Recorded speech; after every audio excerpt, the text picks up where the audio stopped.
Okay.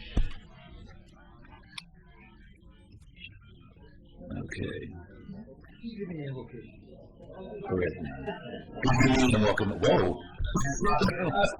To the Citizens Involvement Council meeting. It's 7 o'clock, so we'll get the proceedings started. First on our agenda is roll call by Chris.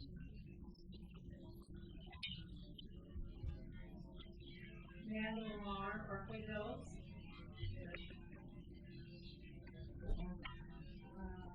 Howard Post, Kenema. Paul Edgar, Kenema. Here. Brian Hanlon, Caulfield. Here. Kathy Hogan, Hazel Grove. Tom O'Brien, Hazel Grove. Here. Ray Gordon, Hillendale. William Gifford, Hillendale. Here. Damon Magee, McLaughlin. I'm here, but I have also introducing the two replacements. Al Possibly is our primary member, and Bill Daniels will be our alternate. So we have new members. Thank you. Tom Guile, Park Place. Here. Steve Van Haverbeck, Park Place. Here. Patty Brown, Rivercrest. Here. Inga Rickenbach, South End. Here. David Rickenbach, South End. Here. We have our chairperson who is Norm Stewart. Norm Stewart. And so only two of us. Yes. Linda Orton, Main Street. And then Nancy Krushauer, Oregon City Public Works. Okay. Thank you very much. In just one moment. This is the secret meeting online or on Granicus, available to the public. I happened to catch it at 3 in the morning a weekend ago, and got to see what it looked like on the television. I want to continue something we started during the first meeting, and that's for those people who are just tuning in for the first time. They know what the City Council is, they know what Urban Renewal is, but they don't know what the Citizens Involvement Council is. So I'm going to read a brief description for those who are watching via television or through the internet. And I'm going to read this directly from the website that the Oregon City has up there about our CIC, the abbreviation for Citizens Involvement Council. Oregon City established a citizen involvement program in the 1980s. The program has two major components: neighborhood associations and a citizen. Oh, it went out. Now you've done it. I blew it already. Thank you. And the Citizen Involvement Committee, CIC. The CIC is the officially recognized Citizen Advisory Committee to meet LCDC statewide planning Goal 1, and as required by Goal 1 is responsible for developing, implementing, and evaluating the Citizen Involvement Program. I'm hoping that this is being picked up okay in there. Goal 1 of the 2004 Oregon City Comprehensive Plan is based on the Citizen Participation Goal and the 1976 Land Use Policies for Oregon City. The 1976 policy seeks to, quote, provide an active and systematic process for citizen and public agency involvement in the land use decision making for Oregon City, unquote. Goal 1 of the 2004 plan described as citizen involvement details both the neighborhood associations and the Citizen Involvement Coordinating Committee, the CICC, as the vehicles for ensuring citizen participation. The CIC coordinates and communicates various aspects of citizen participation in the community and advises the City Commission, the Planning Commission, and other planning and advisory bodies. The City Manager provides the City Liaison, and that is Chris. Presentations are regularly made to neighborhood associations by the city, developers, the school district, other units of government, and the business community on plan proposals, ballot measures, and other topics of interest. Neighborhood associations discuss other topics and plan activities on neighborhood projects. According to this, as of 2005, there were 12 neighborhood associations with boundaries revised as shown on the map that's available on the city's website. So that's a brief overview of what the CIC is for those watching. Everyone who's here is from the neighborhood or making a presentation, so they're aware. Before we get into those presentations and introducing some of those in the audience, a lot has happened since we last met in early January. We'd like to congratulate William Gifford, who was honored as Citizen of the Year at the recent Chamber of Commerce recognition event. That was a Chamber Citizen of the Year. Congratulations to Paul Edgar, who was recently appointed to the Urban Renewal Commission. Yay. Melody, is this being picked up? I hope. Yes, she gave us. Nothing more irritating than watching the television and can't hear what they're saying up here. We've had lots of activity other than that. Excuse me, there's another appointment if you want to mention the Planning Commission. Oh, I didn't know that. You don't need to know. Both he and Denise are two. Is Denise here? Okay, and congratulations to Damon Mabey being appointed to the Planning Commission. And Denise McGregor. Okay, congratulations. Didn't know that. What was that email to me? I know that. It's on my phone now. Somebody's calling and saying, "You look bad on TV." We had, for the first time I can remember, an emergency meeting of the CIC with the developers for the Oregon City Shopping Center early January, reviewing their plans for updating and remodeling the center. This was a required meeting for them to pass by the CIC before, I believe, the next step is the Planning Commission. Few of us attended. It wasn't a critical meeting for everyone to be there, but we just thought we'd let you know that we did have that meeting. I heard another cell phone. Other meetings were considered, and one of those was specifically whether or not the CIC should make a statement about the charter amendment. That was those considerations in the rivers, and we did not meet, and no statements were forthcoming on behalf of the CIC leadership. So that one we did not hold. And regarding tonight's agenda, I apologize. I did an oversight the last time. I know that Tom O'Brien had made a request a few meetings ago regarding the removal of cotton trees and some memos, and I want to place that onto our new business for tonight too. And we'll get around to the two subcommittees that we talked about last time. So with that in mind, let's get into the meeting. And we have a few guests out here in the audience, and if we could have you identify yourself so those here present can know who you are. We also have Caulfield.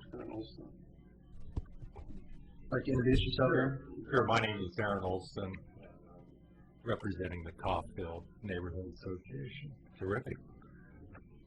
Anybody else new? Out here. Right, Christine Gardner is going to be making a presentation shortly. You can do it when you come up, I guess. And we've got some others. By the way, you know, we opened up these seats up here so anybody, even those who aren't on a seat of any sort, can sit up around here so we can see you and you can participate. And you are? John Running, consultant to the Greater Oregon City Watershed Council. Terrific. Rita Baker, coordinator with the Greater Oregon City Watershed Council. Great.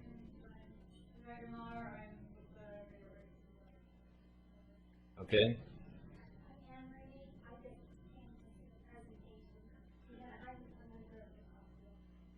Okay, and we got some stranger wandering off the street back there.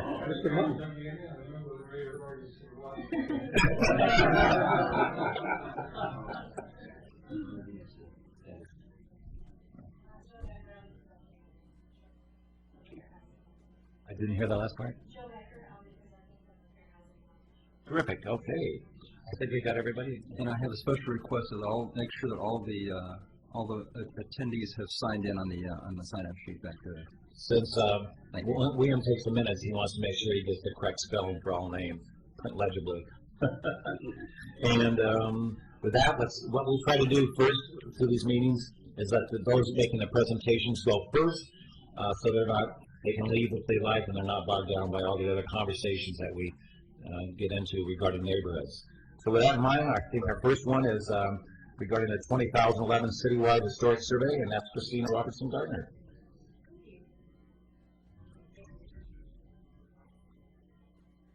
Thank you, Chair Gunn.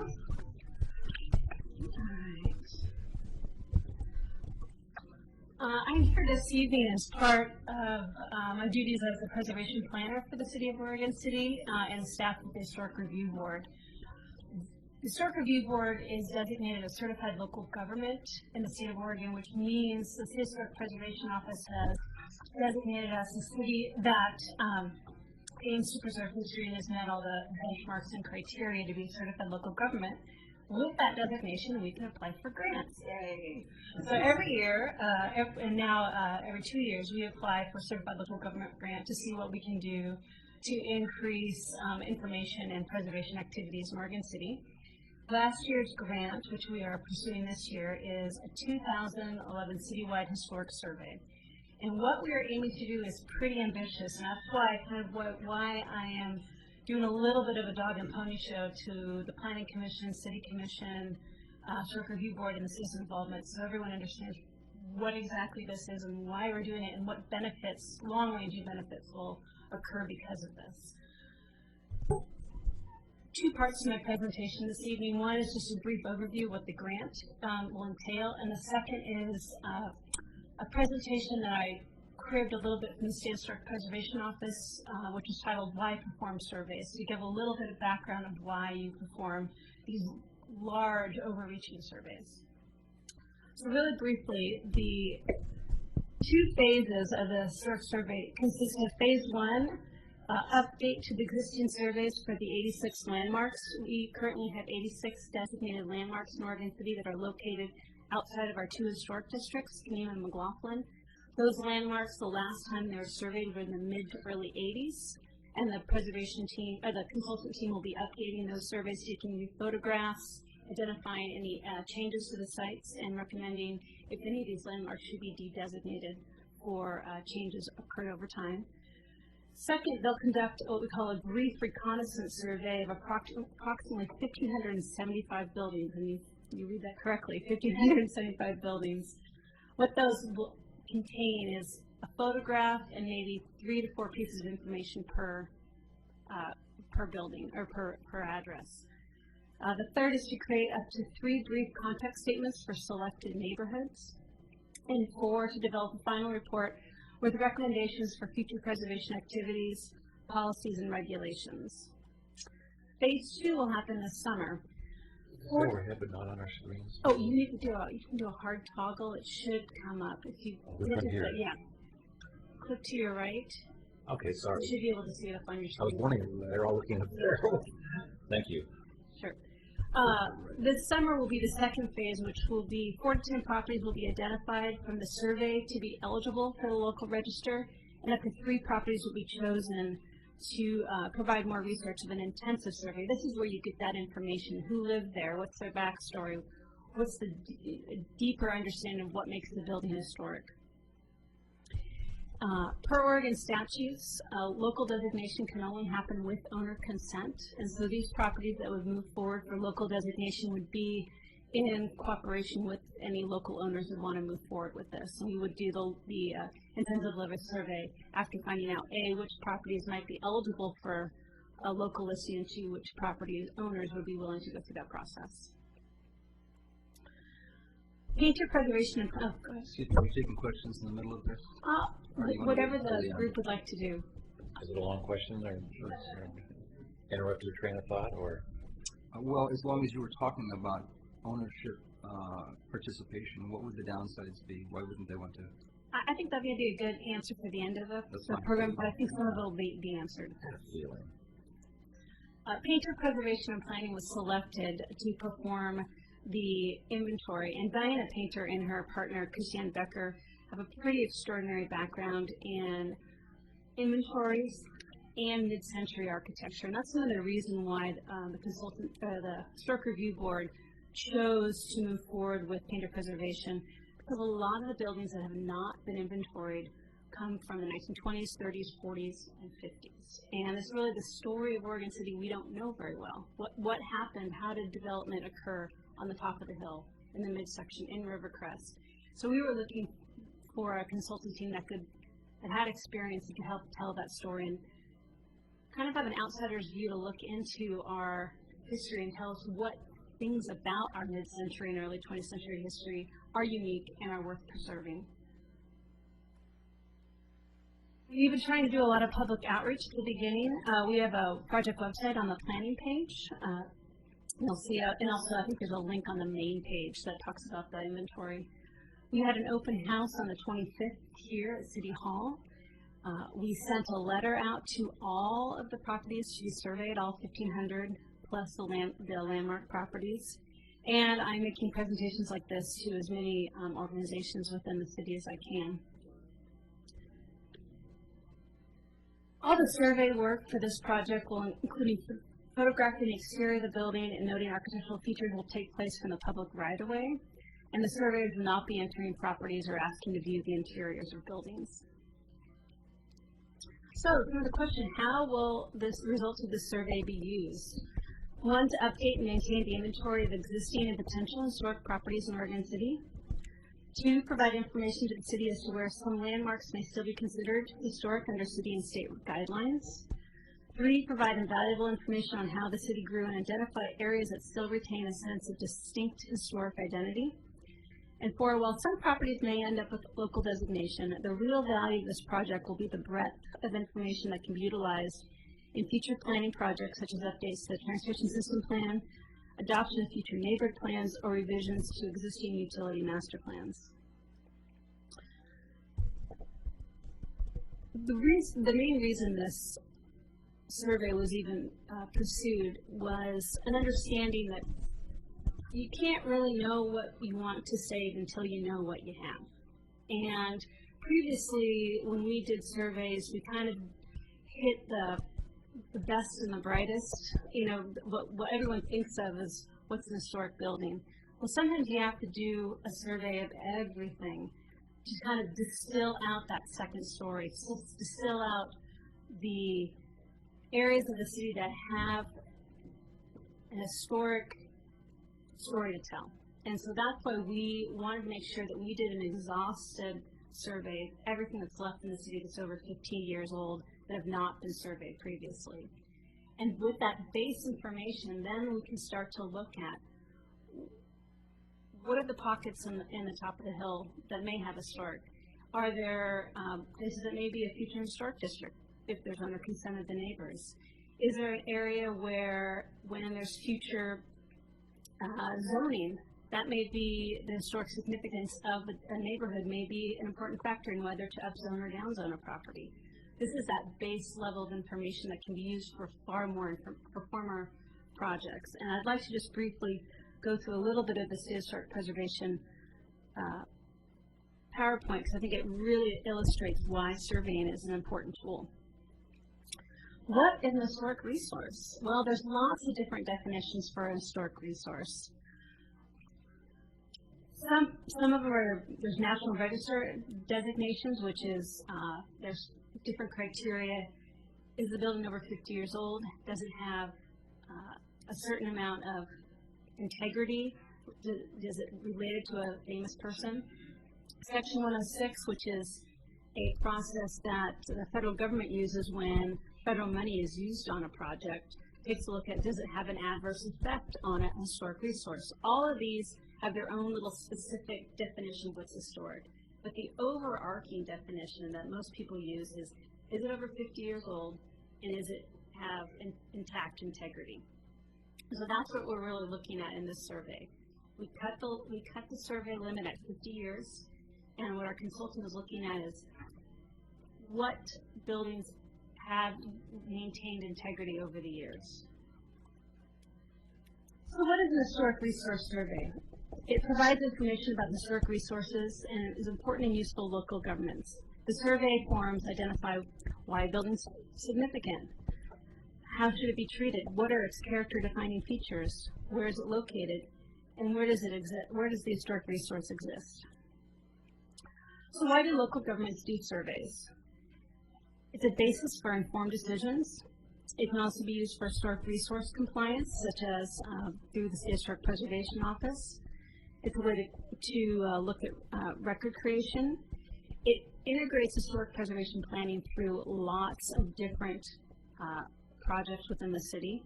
It raises public awareness.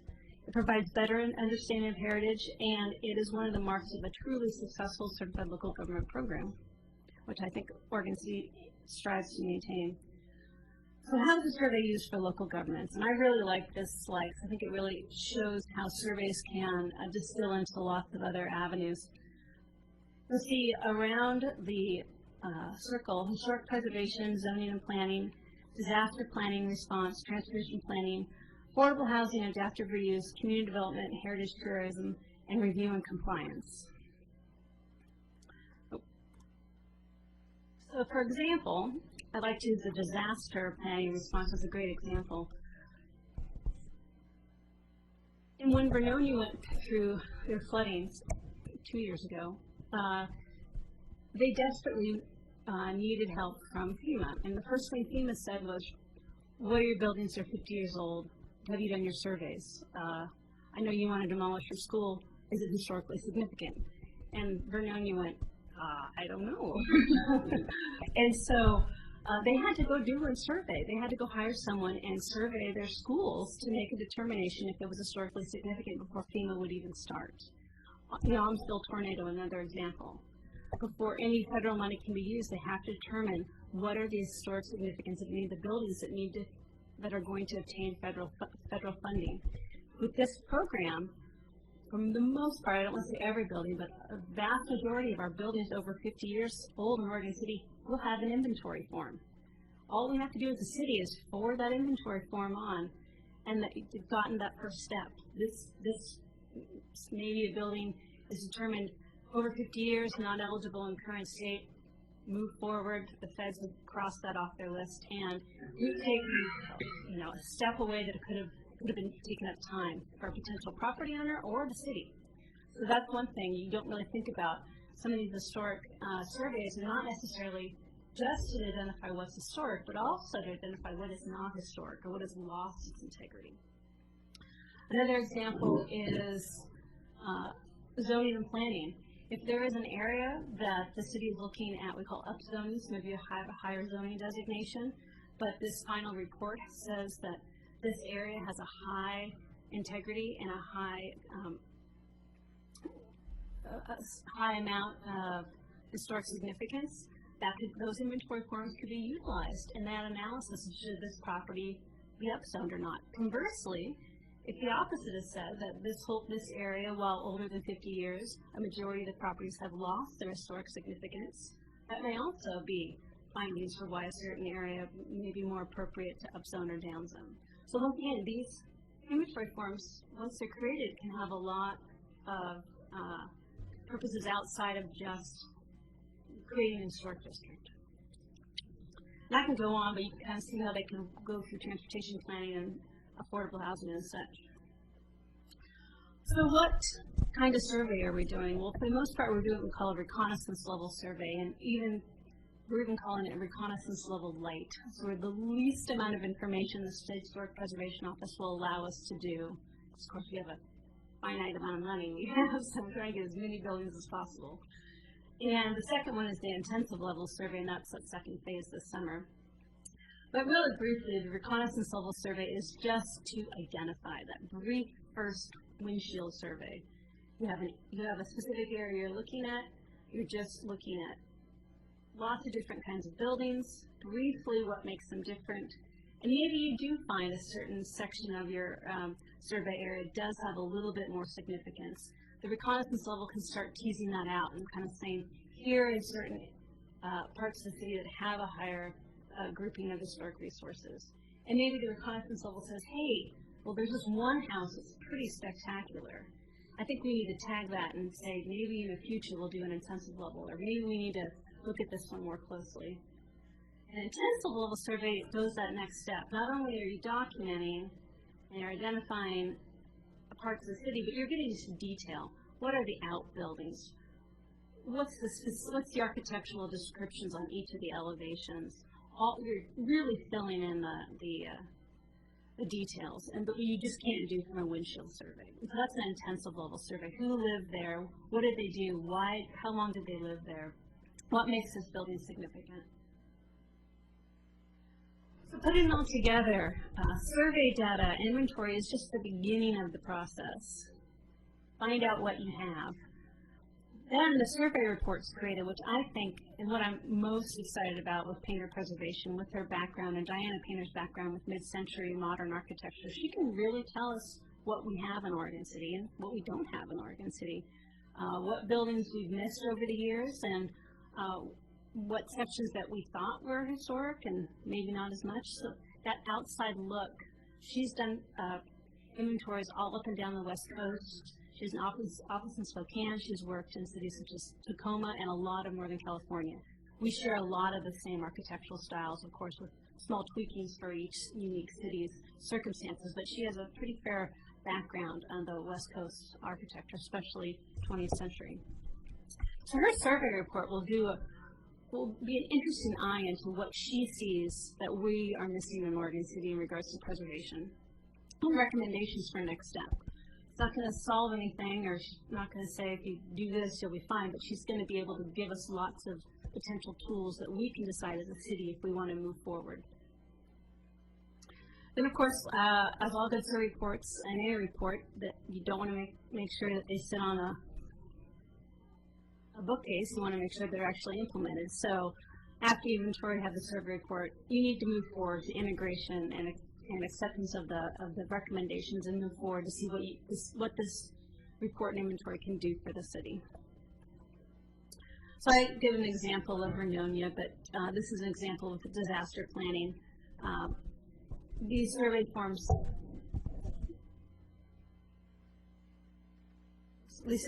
can do a lot for lots of other projects, not only in historic preservation.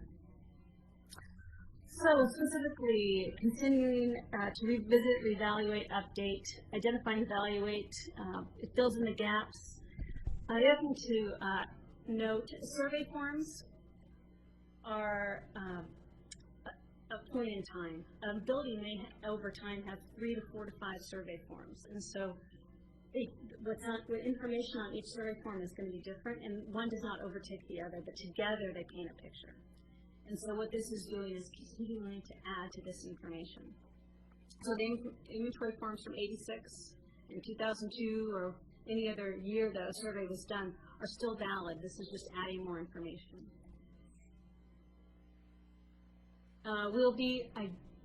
We are working with our GIS department. When this is all said and done, all 1,575 properties will be available online. We're trying to figure out what's the best avenue, but I think we're going to be utilizing the State Historic Preservation Office's database, and we're going to have our own link to our specific project in Oregon City, but they have a nice online database. So anybody can look up, you just type in your address and you can get access to all these inventory forms online. There's some FAQs about the survey forms. For the most part, the survey forms are cumulative in nature. One does not overtake the other, and they're not like a land use application. If there's an error for some reason in it, there's 1,575 properties. At one point, our consultant may say this is a lap siding when it was really cement board siding or asbestos siding. That's okay. It's not a legal document. If there is an incorrect information, it's okay. We're broad brushing with our survey here.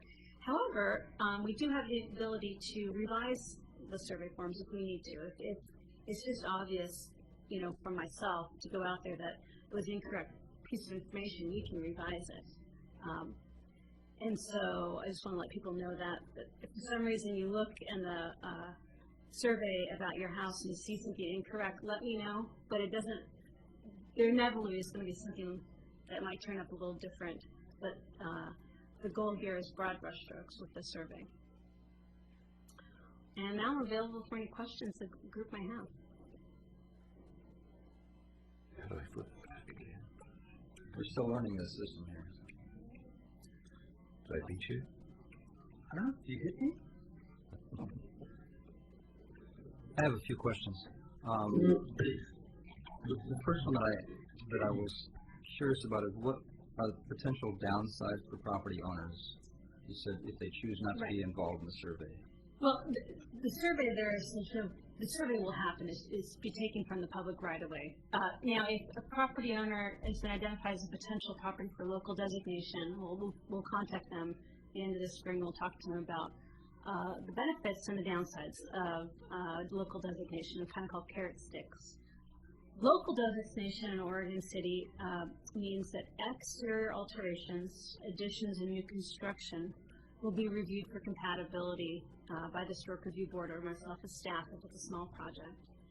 The upside is we do have a local preservation grant program where it's a 50-50 matching grant program for window repair, siding repair, porch repair, and that is currently being funded by the Metro Enhancement Grant, which I'd like to continue, but that is a new program. It's only a couple years old. For a long time we felt that with local designation we needed to provide a benefit to historic property owners. So to cap that, one possible downside is it could have some limitations as to what a property owner could do with their property. Correct, absolutely. So you need to go into a local designation with your eyes open and understand. For a lot of people, they may never want to do anything to their house other than maintain it. Or they may work with myself and the board, and if there's an addition they want to do, they just need to make sure that the addition is compatible. A couple of other questions is, you mentioned landmark properties, and I don't have a definition for Sure. landmark. What a landmark is it's what we call a designated historic property outside of our two historic districts. So we have two historic districts in Oregon City, Pima and McLaughlin, and those have designated properties in them. And we've just used the term landmark for properties outside of these two districts, and there are 86 of them. Fine, and to follow up on that question is, a landmark property, you say, doesn't necessarily have to be a building. For example, the end of the Oregon Trail could be considered a property. Oh, that's a really good question. It has to be a structure. It has to be a structure. It has to be a structure. We're above ground in preservation, below ground is Okay, archaeology. that's fine. So, the bridge is a perfect example. The Oregon City Westland Bridge, our bridge is on the National Register as a structure. Okay, although it's not above ground, it's above water. Another point was you talked about the integrity of a building to make sure that it had integrity, and I imagine you have some clear definition of what that integrity is. Oh, that'd be fantastic if you did, but what integrity, what we look at, It is still standing. you always start with the black and white. So a building that has never been touched, one iota other than repainting, everyone can agree has 100% integrity. A building that's been completely changed out, has new siding. This is historic integrity rather than structural integrity. That's right. That's the Historic clarification. That's all I needed to know. The section in the middle about it's been a little changed, but is it effective on the outside? Then you have preservationists and people arguing integrity. You also had used a phrase of losing historical significance. I'm curious about how a property loses historic. Is that based on evidence, like, oh, they didn't really flip the coin over there? No, it would be based on integrity. Have changes happened over time? Usually illegal alterations that maybe didn't get reviewed by the Historic Review Board. Wholesale removal of wood windows, wholesale change of siding, an addition. Two more sets of questions. One is a two-part, and that is regarding money. And I understand that, I'm always concerned about money insofar as what's it going to get us insofar as we can apply for grants. Those are our local grants, and I imagine there may be some national grants we could get, but it's a way of getting money. If we didn't have the survey, we couldn't get that money. For example, if FEMA came in to give us that type of a help, we would have to do this. So that's one way of getting it. But the other hand is, what's it going to cost us? How much is the survey going to cost? Oh, it's actually in your handout. You see at the bottom. Is it a handout? It's the commission report I gave to the Historic Review Board, but it has a lot of good information. On the bottom, you'll see, it's a one-page commission report. Okay. And Chris has some extra ones.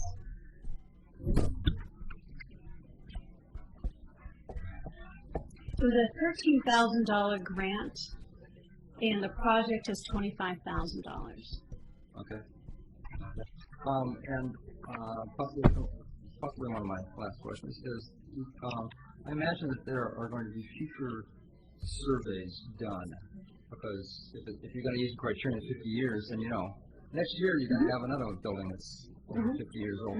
So is there a regular schedule for these surveys? Oh, that would be Maybe 6 hours fantastic. Yeah. You know, we check them off as we can. Since I've been here, in '02, we resurveyed the McLaughlin district. Yeah, in '07, we redid Kenema. We've done the Main Street through the Main Street Grant Program, and this is the 4th survey we've done since I've been here. So it's just a slow check off of resurveying. Yes, the Historic Preservation Office actually recommends 45 years to when you're doing surveys. Unfortunately, the 45 years took us to about 2,200 properties, and so we just knew that we had to scale it back to 50. That's all the questions I have for now. I just have a few questions that are more informational. You mentioned that it was structures primarily, and I kept thinking, I know in Park Place, Holcomb Boulevard has the sign toppers that say, the end of the Oregon Trail, and I guess because that's older than most of the city, I guess, but that's not designated by anything, unless in 50 years the interpretive centers were old enough to qualify. Well, they have to gain significance over time, yeah. The Oregon Trail is already a national landmark, the trail itself. This is where I'm not an expert on, but from what I understand, something like a trail, or that's you have to be there has to be a structure or an evidence or something specific. It's not, I guess, an area or an idea or a concept such as a trail. So snowback and wheels don't qualify. No, they don't qualify. Yeah, and actually, good question. Some people say, well, what about the foundation of an historic house that's 150 years old? That doesn't really. That may go through modern archaeology, but not necessarily preservation of structures. So it's really Historic Preservation Office and the National Register. They're looking at structures, not remnants of structures, or well, not necessarily usable, but structures. At one point were usable, I guess. It made me start thinking about that because I know a few years ago in Park Place we were concerned that a lot of construction had already taken place right on the Oregon Trail, and I know Nancy Walters spent some time putting together a PowerPoint to show that we needed to protect the rest of the trail from being built over, and we've had land use issues where somebody wanted to build right on it, and I'm not sure if that's that is a separate issue. And just to briefly answer, in Oregon City, the Barlow Road Historic Corridor regulates building of structures in the identified corridor. Not roads are allowed, driveways are allowed, other things are allowed, but not structures, so houses, outbuildings. Now the problem with the Park Place segment is that was adopted in the early to mid 90s, and so there's a lot of pre-existing buildings, and so you have kind of an open segment and then a cluster of buildings and another open segment. But the idea is more of a view corridor, not necessarily not allowing any development, and that's how it was structured when the ordinance was written. And part B of that question is again pertaining to structures. A couple weekends ago, I spent some time up at Mountain View Cemetery, and there's some old pioneer graves up there, and I thought that's not a structure yet; it's fairly historical. Is that protected in a different sort of way It's that accounted protected for? a little bit differently because pioneer cemeteries are so ubiquitous. They go at it through a different avenue, and that's the Historic Cemeteries Commission. It's just a different arm, only because there's so many pioneer and historic graveyards in the nation. The National Register kind of segregated that out as not part of their purview. I was just thinking that all came under a historic survey of things that are important to Oregon City. Right. And the other completely separate is under this historic survey, is there some way that they note those that are have potential challenges? This is in a floodplain.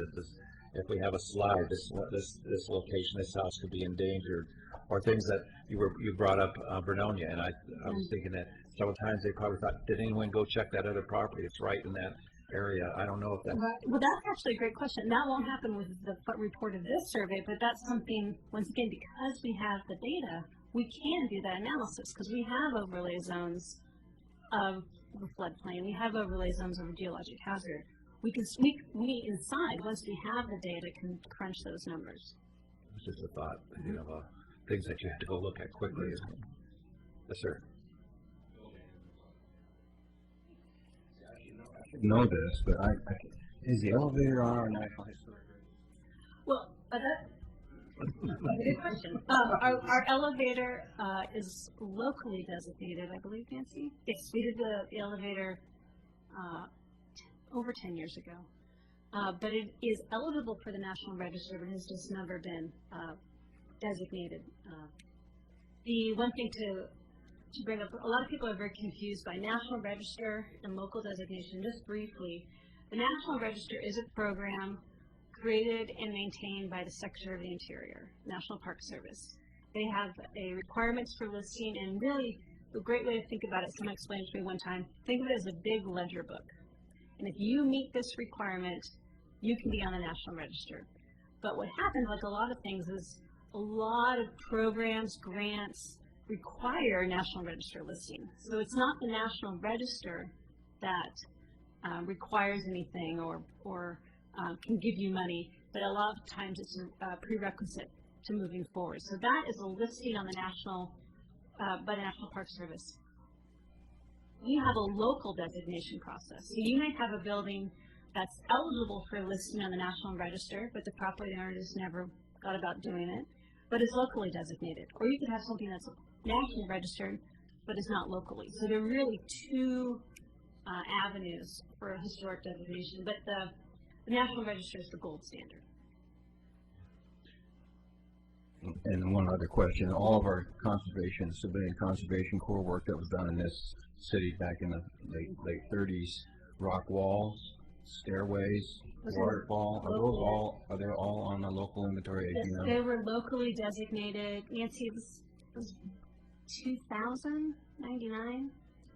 Actually, you would know better than Okay.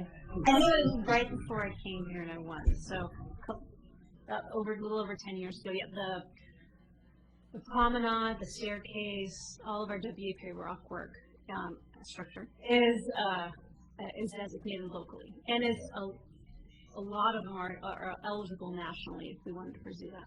We've gone over the presentation by about 10 minutes, so I wanted to find out if there's any other questions. Paul? Two questions. One is, will you go back through and take pictures or re-review like Kenema and McLaughlin?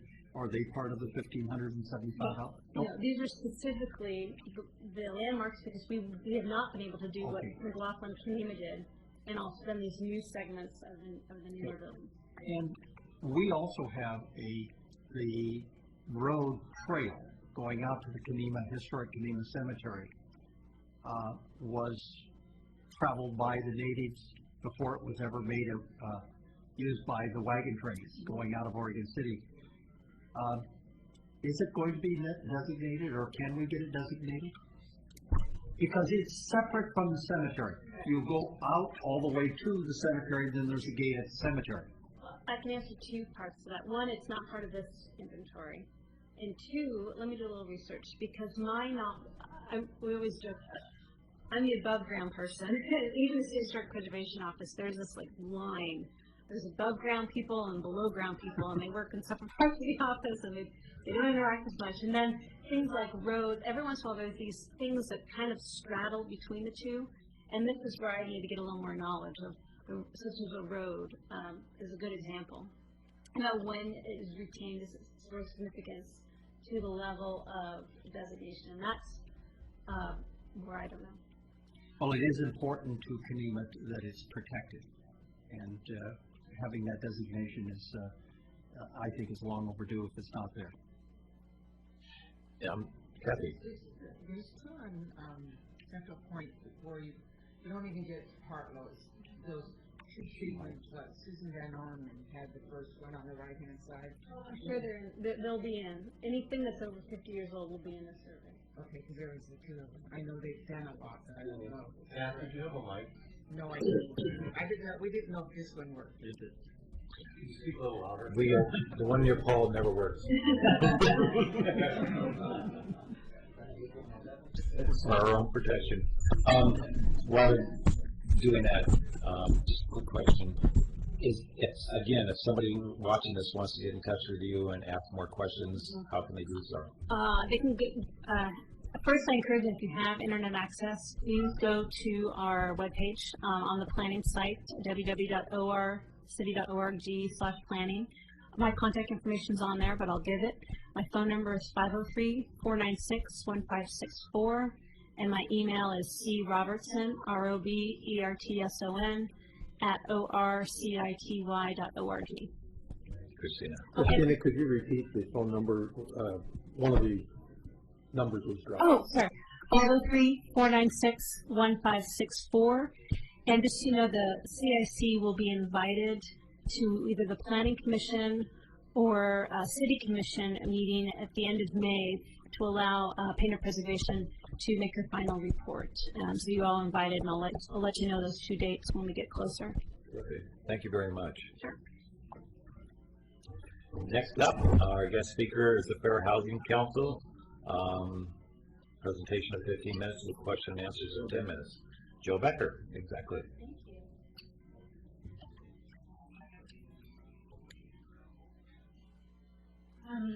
Sorry, my back is to some of you. Try to include everyone. My name is Joe Becker. I'm with the Fair Housing Council. We are a statewide nonprofit dealing specifically with civil rights and housing, that is, illegal housing discrimination. We do work around enforcement, and we do a lot of education and outreach. For example, what I'm here doing today. I'm actually. Can you all hear her back there? Okay. Thank you. I'm actually here at compliments of Clackamas County, and I'm going to try to distribute handouts and ask you guys to help me get it around the room while I'm talking. Clackamas County Social Services has a Housing Rights and Resources Program, which includes a hotline that folks that work or live in Clackamas County can call with any housing question, whether somebody is facing homelessness and they want to know about any shelter openings in the county. Maybe they need assistance paying for utilities, but a particular month budget's blown, and what kind of emergency assistance is available. Whether they have landlord-tenant law questions, whether they're the landlord or the renter, or fair housing questions. So a county staff hotline. The number is 503-650-5750. Anybody can call, it's free, and ask any housing related question. When the question is detailed enough that the staff can't answer the question themselves, they refer questions of fair housing to us at the Fair Housing Council, or landlord-tenant questions to Legal Aid Services of Oregon, Clackamas County office. The three organizations, Clackamas County Social Services, Legal Aid, and the Fair Housing Council, have partnered together for this is our 5th year to provide that partnered triaging hotline service and to do education to the community, make sure folks know what their housing rights and responsibilities are, and to know that this service, this hotline, is available. In the vein of that, I wanted to share some information about fair housing law to the CIC, to all of you as representatives of neighborhood associations who are involved in your community, who are either homeowners or renters, perhaps also landlords or other housing providers. I personally used to be a realtor, so maybe that's your career. You or family members, some of your neighbors may be buying a home for the first time or a subsequent time. So knowing that all these laws affect you in the community and what your resources, your rights, responsibilities are was my aim tonight. I'm going to pass around 3 brochures from the Fair Housing Council, not specific to the information we're talking about today, but some of the programs we offer, and I'll just let you look at those at your leisure. One is a poster contest for children across Oregon. It's free, and the winning child gets notoriety and a cash prize. So we'd love to see your children and your grandchildren involved. Another is a bus tour we do of Portland's hidden history of discrimination and segregation. And another is a display on segregation and discrimination. Thank you. The next piece that I want to, I'm going to do two pieces that look a little bit similar, and send them around and kind of use that as our main piece to talk from tonight. One is fair housing for consumers, renters, buyers, mortgage applicants, home insurance purchasers. If you're a housing consumer, this piece is written for you. If you're a housing provider, this one's specifically written for landlords. These are two audiences that we deal with a great deal. At the Fair Housing Council, we also, just make sure you get one of each of these.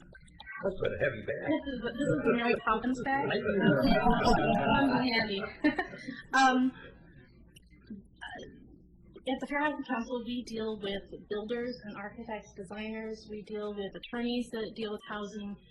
Jurisdictions need to know and follow fair housing law. These are two of our more common audiences, housing consumers and landlords as a type of housing provider. As that piece works its way around, I'll pass out one more piece and then I'll put out some general information. Wait till you see how it goes. This piece is a guidebook. It is empty now. This is a guidebook we put together last year for Homeowners Association. I'm assuming that some of your neighborhood associations have actual homeowners associations with bylaws, and this is what this piece speaks to. I don't have enough for everyone here, but if you're from the same neighborhood, maybe you can share. These are available for download on the Fair Housing Council's website, which is our acronym FHCO.org, Fair Housing Council of Oregon, FHCO.org. Homeowners associations also need to know and follow fair housing laws. And yes, Tim, are all these pamphlets on our website so that we can tell? Everything is at FHCO.org. Save for the county hotline information, so make sure everyone got that. And again, if you live or work in Clackamas County and you have housing questions, you can call 503-650-5750. Everything else is on the Fair Housing Council's website. So I'm going to go back to these two basic pieces. A lot of the language in them is similar, just talking in general terms about what fair housing is. And folks are confused about what fair housing is. It is distinct from landlord-tenant law, from contract law. It's separate than property rights or free speech rights, and sometimes these different laws and rights butt heads. But we're specifically dealing with illegal discrimination in housing when we talk about the word fair housing. There are federal, state, and local protected classes that in federal, state, and local jurisdictions, if one is denied housing, harassed, charged different rates of rent or mortgage interest, etc., because of their protected class status, that is illegal. The list of protected classes inside the brochures are inside here. First two panels inside. Federally, race, color, and national origin. There are technical differences for fair housing geeks like me, but you can lump them together in your mind, and collectively, that is the third largest area of complaints that we see both nationally and here in Oregon and Southwest Washington. We've had a couple cross burnings in Oregon in the last couple of years. We see minority on minority harassment in housing. We see discrimination against mixed race couples when they apply for housing. And the cities of Beaverton and Ashland commissioned us to do a point-in-time survey of housing discrimination in their rental markets. We did 5 different protected classes, one of them being race. Because we deal with this every day, we were expecting to see discrimination, but the level of race discrimination startled us. Between 7 and 8 out of 9 tests showed differential treatment and discrimination. Everywhere from a white tester being told the rent is $500 a month to a black tester being told, oh, it's $650 a month, to something much more subjective but equally illegal, the white applicant being saying, oh, we can't wait for you to apply to live here, this is going to be great, you're just going to be wonderful, to an African American tester being say, you know, here's the application, fill it out if you want to. Might sound kind of wishy-washy, but that differential level of service is equally illegal. So race, color, national origin, as open and progressive and liberal and welcoming as the Northwest is seen to be, this is still a problem for us today. Gender and sexual harassment are protected at the federal level. You'd be disturbed to know how often we see sexual harassment in housing, and whether you're simply treated differently because you're a boy or a girl is also illegal in housing, any kind of housing transaction. Familial status is the presence of children under the age of 18 in a home, and that has been illegal for over 20 years.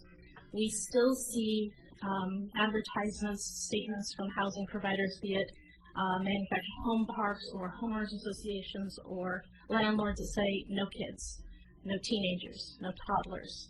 Those are all patently illegal.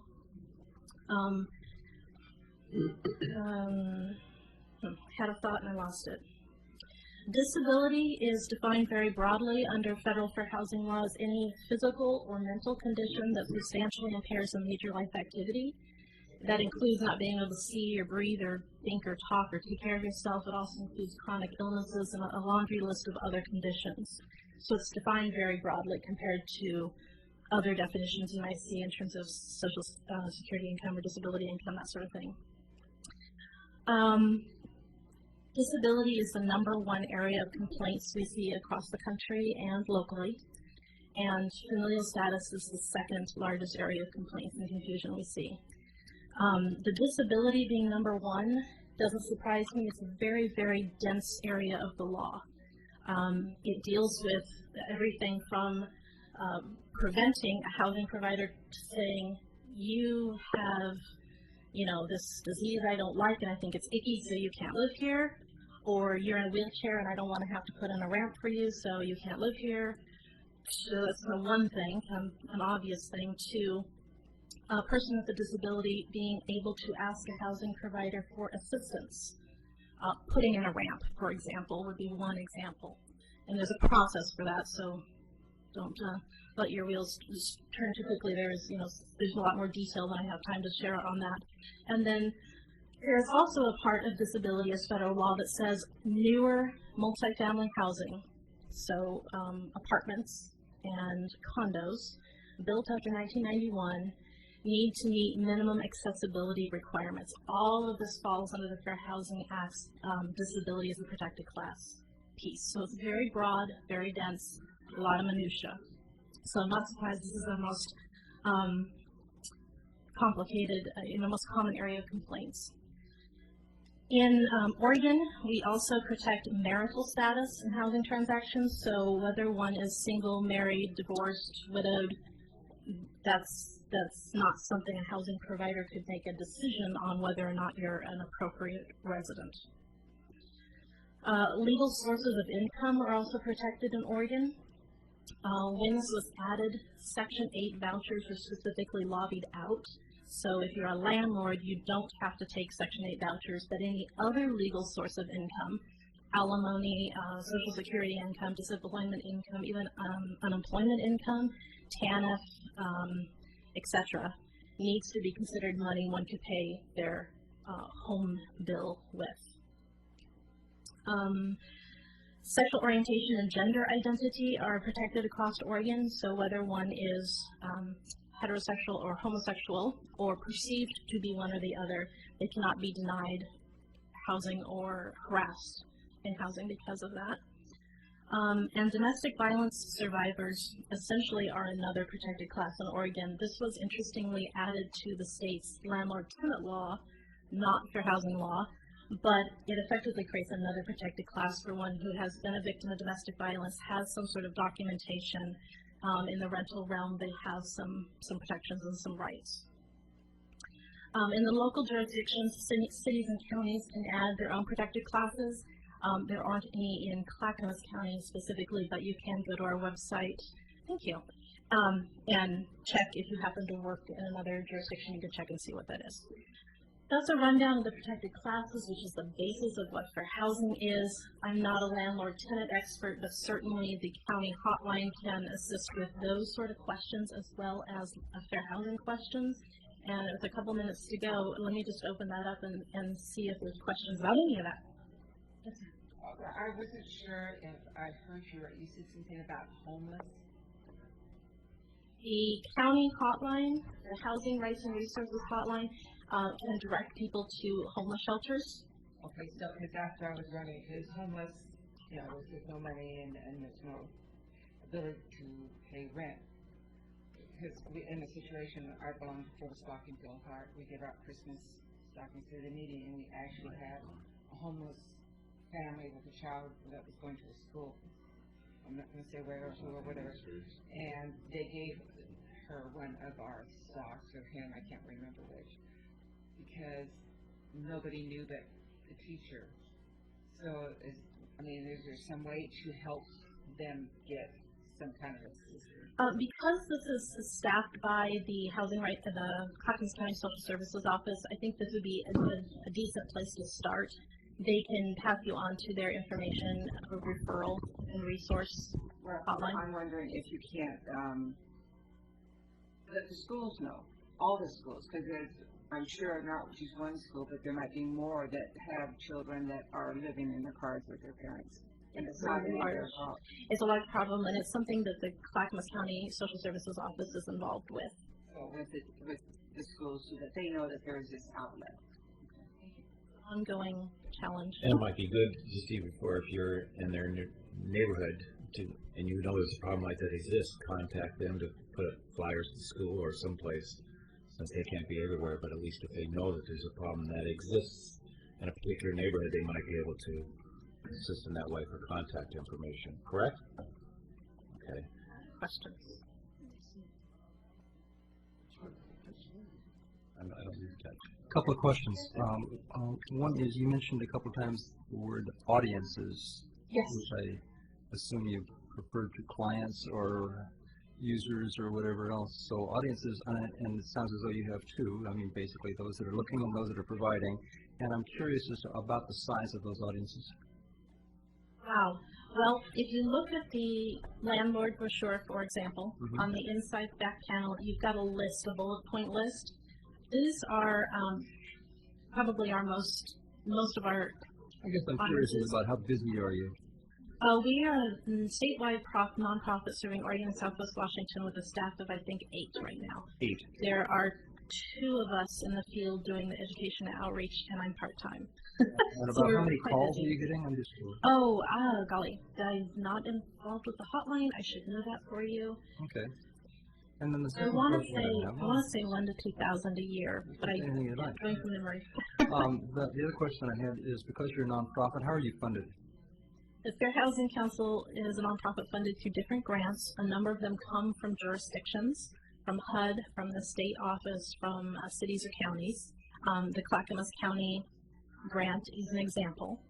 And again, a distinction between myself as a staff member for the Fair Housing Council as opposed to the Clackamas County Housing Rights and Resources Program. That's an agency-run program. I don't have their hotline numbers either, stuck in my memory. And their funding would be different than ours. So just knowing that there's 2 different organizations there. Thank you. Of course. One other thing before you speak, Paul, because nobody can really hear Kathy. Either when you want to ask a question, only 3 of us or 4 of us up here have these microphones. Either step closer to a microphone or speak up a few so they can pick you up. A brief question, Paul Ecker. Abused women in crisis, after the fact, I'm wondering about I was once involved in this world, trying to help people. After the fact, is there a way that you can, to prevent or somehow we can bring notice quickly when we know that there is an abusive environment that's about to arise so that we can diffuse or handle the abusive environment to make sure it's curtailed or shut off? Or I can see it getting into a situation where somebody would say, hey, I'm a landlord, and I just don't want that type of environment going, and that's the least of the problem. I think it depends partly on what your role is. If simply as community members, I would beseech you to share this information and let folks know that there are some rights, some legal rights that folks should know about if they are a survivor of domestic violence. If your role is a housing provider, for example, you are a landlord and you suspect that there's a domestic violence situation brewing or occurring on your property, what the law says is that you can't discriminate against the victim for being a victim. So you could trespass or evict the perpetrator, but not the victim. The victim isn't responsible for damages to the unit caused during the domestic violence activity. The perpetrator, whether they're on contract or just a boyfriend or something that came over to the property, is the one that's responsible. The victim can be let out of the lease if the victim steps forward, says, I have been a victim, here's some documentation like a police report, a restraining order, something of that nature. They can get the locks changed, they can be removed from the lease without penalty, things like that. But it's up to the victim to step forward and say, I want to invoke those rights. The housing provider, it's kind of like disability as a protected class in that sense. A housing provider probably, their job is not to discriminate, and the victim needs to be the one that steps forward and says these are what I want. So, community-wide, I would say please share the information so if somebody happens to be a victim, they know that there's some options out there. Thank you. Of course. Okay. Thank you very much. That was very informative. Thank you for your time. I appreciate it. Thank you. Our next guest speakers are the Greater Oregon City Watershed Council. 15-minute presentation, 15-minute questions.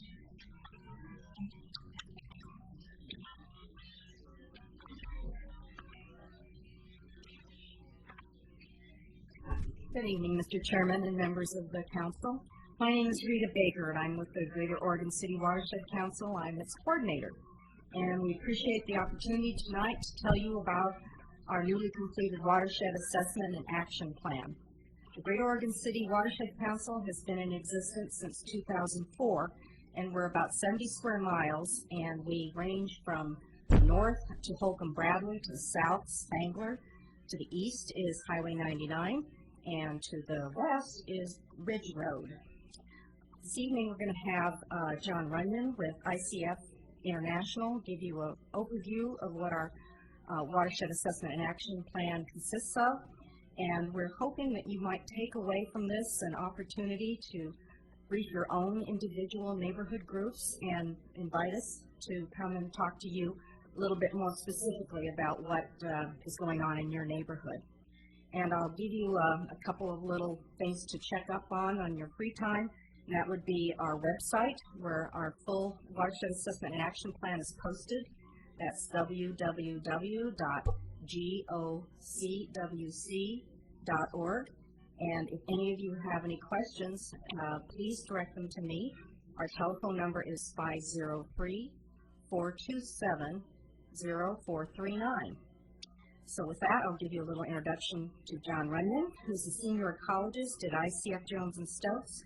John manages the planning regulatory team with the firm in the Portland office, overseeing water resource inventory and planning projects. He has over 20 years of experience in natural resource management, monitoring, and policy. And I'll let John take it away. Just for those watching, is this something that the City of Oregon City asked or requested? This presentation you're doing today.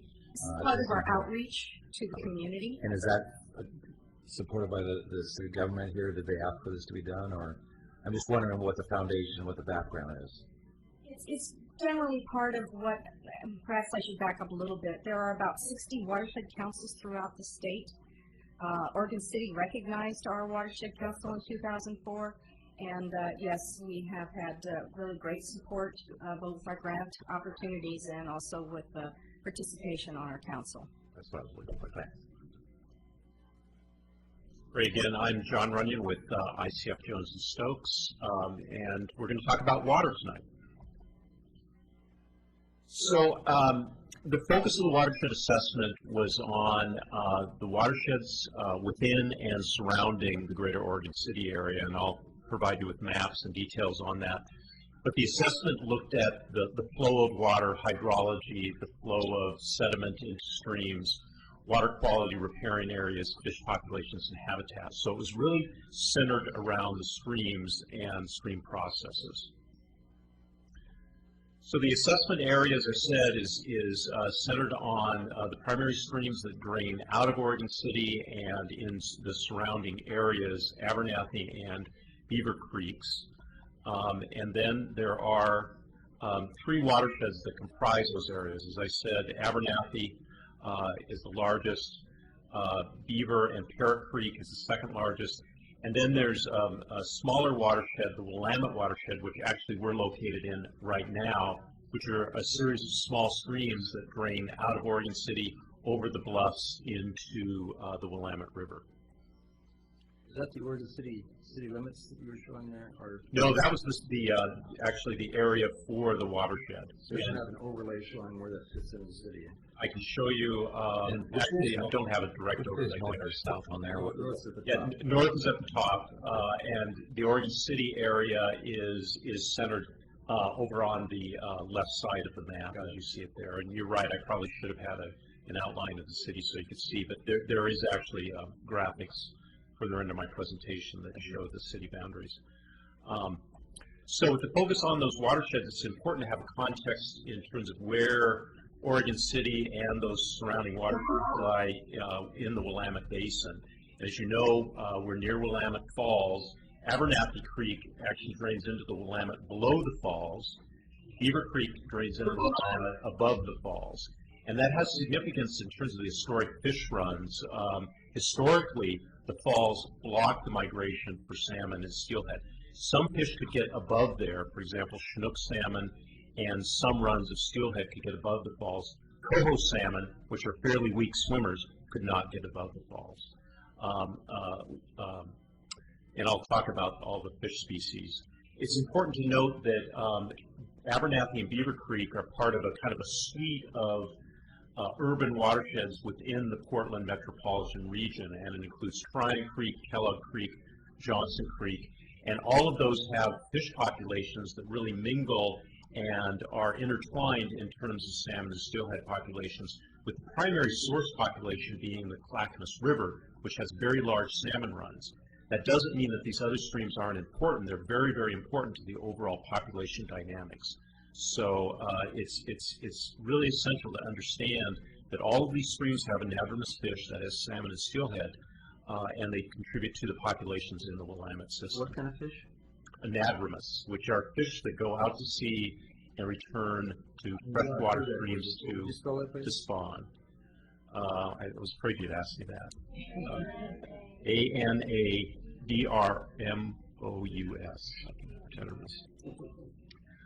Thank you. The Willamette watershed, which I said was primarily within Oregon City, is only 4.2 miles square, but it has a lot of impervious surfaces. Impervious surfaces are those areas with pavement, houses, roofs, the areas where when water hits it, it doesn't drain or infiltrate directly into the soil. It tends to go off into drainage ditches or other infrastructure. And so it's really important to understand that, because that really influences the kind of rapid runoff that you can get in storm events. What's significant about the overall Oregon City area and all of these watershed areas is they also have significant natural features, and one of them listed here is the metro open spaces along the bluffs and the kind of habitats they have there. Fish use really in this watershed is not present in the watershed areas on the bluffs. It is present in the very lower parts where those streams intersect the Willamette River. The primary issue, of course, because fish aren't present, is stormwater quality, primarily influenced by stormwater. So water quality is really important. In fact, impervious surface area is very, very important for determining water quality. The Abernathy Creek watershed, which is on the north side of Oregon City, Newell Creek drains out of there, is almost 34 miles square. It's 7% impervious surface, and primarily within Oregon City, that is the area of pavement. The upper parts are open space, agricultural land, rural residential, less impervious surface. It has significant open spaces in Newell Creek, almost 300 acres, much of it within Oregon City, and it has resident, and that word again, anadromous, and it's spelled out here, fish use, steelhead, coho, and lamprey, which I'll show in a minute.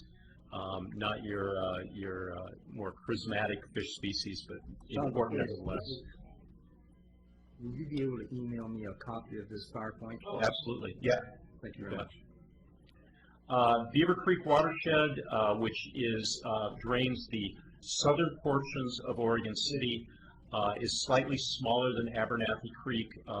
It has 9% impervious surfaces, primarily located in the southern parts of Oregon City.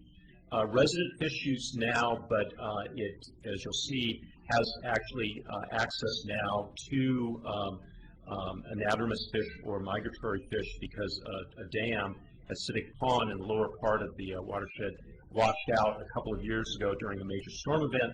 That has opened it back up to historic fish use. Historically, it certainly had steelhead in the system, but the dam prevented it. When you think about water, you usually think about floods. This is a picture from the January 2009 flood, which was a major event throughout the area, certainly a big event on Beaver and Abernathy Creek. This is the lower portions of Beaver Creek. Whenever you have a flood, you always wonder how big was that flood relative to the historic record, and certainly the 2009 flood was a very significant event. It was really third in line after the 1964 flood, which was the largest, and the 1996 flood. So very, very significant event, and certainly impacted property owners throughout the area. As I said, the watershed assessment looked at the function of the watershed. How did it operate historically? How does it operate now? And what have we done to impact it? And what can we do into the future to improve it? The Oregon City Watershed Council is not a regulatory organization. It's really about education, outreach, and voluntary activities. And so part of our action plan was identifying activities that the Watershed Council, in collaboration with Oregon City, with landowners and others, could really engage in. And this is a list of the action priorities that really focuses in on restoring habitat for fish and improving water quality. So some of the priority areas are really focused significantly on the lower watershed, and one of those areas is Newell Creek, which flows out of Oregon City, has incredibly good habitat given its location within a major urban area. Holcomb and Potter Creek, which drain into Abernathy Creek just a little bit to the north of there, also have very, very significant habitats. Those green areas? So those are the circled areas on this map. Newell Creek is the stream flowing in from the south, and Holcomb and Potter are to the north.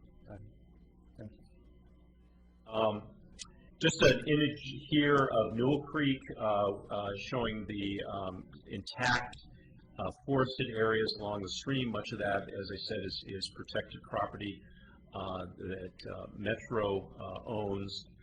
But there are also other significant holdings within there that really has high quality habitat.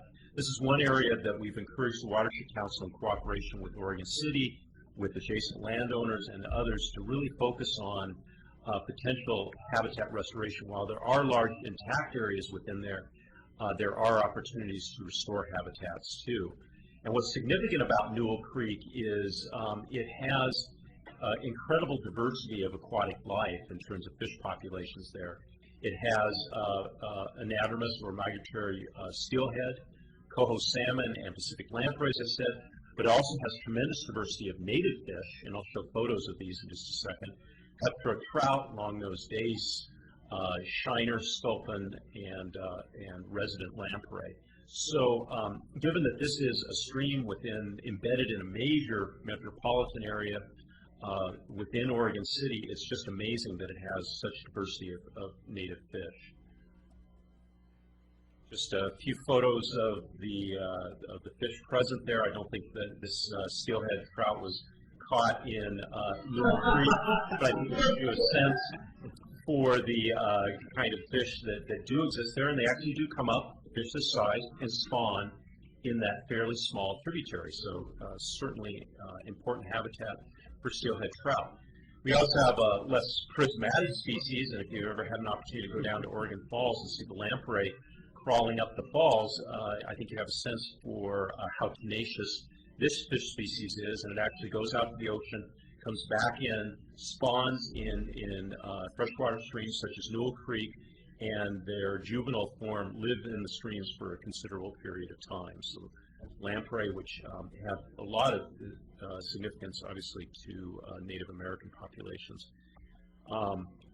This is a picture of dace, also present in the stream system, and coho salmon also spawn in there, and there's significant populations of juvenile coho that rear year-round in that stream, juvenile coho and juvenile steelhead. So very, very important source area for those fish. As I mentioned, stormwater quality. This is an image of the area of impervious surface that contribute to these stream systems. And if you look on this map, those areas in red on the map have large areas that are in impervious surfaces, which as a general indicator tends to have poorer water quality. Not always true if better management practices are in place, but in general, when you look across the landscape, they tend to have poorer water quality. Significantly, those streams drain out of Oregon City. Oregon City does a good job of best management practices, that is like things like grassy swale, retention ponds, et cetera, that do improve water quality for those streams, but there's obviously other actions that you can take. What's significant about Oregon City? Oregon City is really at a strategic location because it contributes water to all of those three watersheds that I mentioned. And, you know, I do this for a living. I've worked on a lot of watershed assessments, and I know of very few cities that are sort of centrally located like this with headwaters into three major drainage systems. That is the Willamette system, Abernathy, and Beaver Creek. So project opportunities within Oregon City, as I mentioned, stormwater is one. The city is obviously doing a good job of BMPs, but they're not alone. Citizens and residents can contribute to improving the quality of streams by looking out for the channels that drain along or out of their property, cleaning up trash that gets into stream channels, and planting trees along stream channels. Even stream channels that don't flow in the summertime, it's important that you have native vegetation along those areas because it does help protect the aquatic environment and improve stormwater. So one of the areas that we recommended was that the Watershed Council work in partnership with Oregon City and in partnership with residents within Oregon City. One big priority area which does really influence Oregon City is Lower Abernathy Creek, which flows through the southern part of the city. That is a significant area because, as I mentioned, it has significant fish populations, but it's also important to the greater Willamette river system because during flood events, water backs up from the river into Abernathy Creek, which can cause local flooding, but significantly, those areas provide important habitat during those flood periods too for steelhead, for Chinook, and for coho salmon. And this is just a diagram here showing from the 1996 flood the extent of the flooding into Abernathy Creek, which went almost all the way up to Holcomb Creek. So a very extensive area that backs up from the Willamette.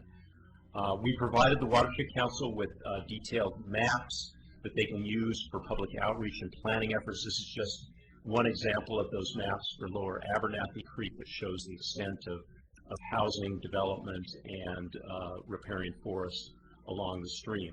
There are some significant issues that could be a focus for restoration, and there is in fact a focused restoration project right now that the Watershed Council is working on. The issues down there are the stream channels downcut and channelized. There's limited wood in the channel. It's been removed over time. Historically, there were more trees, et cetera, in that area, and riparian weeds growing along the stream are really significant. Significant in a bad way, or just Significant in a bad way, yeah. Significant amount of weeds in the riparian. For example, ivy is a big issue down there. Project opportunities include floodplain reconnection in Channel Wood, riparian enhancement, getting the volunteers out there to pull those weeds. All of those are activities. In Channel Wood. In Channel Wood is putting wood into the system that benefits fish. Obviously, you need to be careful in an urban area because you put wood in the channel, it can also back up We're talking about living plants. You're not talking about. Then we're talking about old trees that provide wood. Lumber. places for the young fish to hide. Exactly. So wood by wood I mean yes, exactly. Large tree. Woody debris. Yep. There you go. That's probably the best term. Thank you. Partners include Sol, the nonprofit that's really focused on volunteer efforts and restoration, and working with residents throughout the Oregon City area. As I said, watershed education and outreach, that's why we're here tonight. That's an important component and certainly one that we can all engage in. And end of my talk, this is actually the culvert that runs under the Highway 99 bridge through Oregon City on Abernathy Creek as it goes into the Willamette River. Very, very long culvert. As part of our assessment, we assessed fish passage there and in other structures in the watershed. We didn't find major issues with this, but it is a tremendously long and dark tunnel. This is where I can find salmon when I go fishing? That's where you can find salmon, absolutely. You can get net there. But John isn't saying it is the light at the end. And with that, any questions? Yep, I got my name up here to ask a question. Sorry. Okay. As you spoke near the end of that, Steve and I live in the Park Place neighborhoods. We're right above the Abernathy Creek area. We've seen the flooding on Redland Road area where it floods back up over there. Lately, there's been a lot of talk about redeveloping that whole area down there, with the Rivers Project, the Cove projects and all that. Abernathy Creek is in that area. Will development in those areas or disturbing the landfill area, will that impact Abernathy Creek or the flows or any of that? Has there been anybody look into that? Well, you know, that's really outside of the purview of our particular study, but obviously that is a consideration. Whenever you have development, you need to consider, one, the floodplain. Are you impinging on that? Are you impinging on the river channel? And obviously that's something that city planning looks at. The other is issues around flows from impervious surfaces, parking lots, et cetera. Is that contributing to the stream, or are you using, as I said, best management practices that attenuate those flows through detention basins, that kind of thing? Those are important planning considerations because you want to minimize any impacts on these stream systems that are already heavily impacted and affected. Part of my question was, not so much about the other part where the city needs to address that, but I know Abernathy Creek, some of these creeks, as you say, come down, they go through that tunnel you just showed us. Does that tunnel go under some area in here that at some point those impervious surfaces are going to impact in the long run? Where's that tunnel located? Where does it come out? Well, that tunnel is actually the structure or the culvert under Highway 99. So it goes under the highway and the stream flows through there. Would it impact that? Well, anytime you have flood flows that flow into a restricted area like that, you can get water that backs up behind it that can then flood residential areas, urban areas behind it.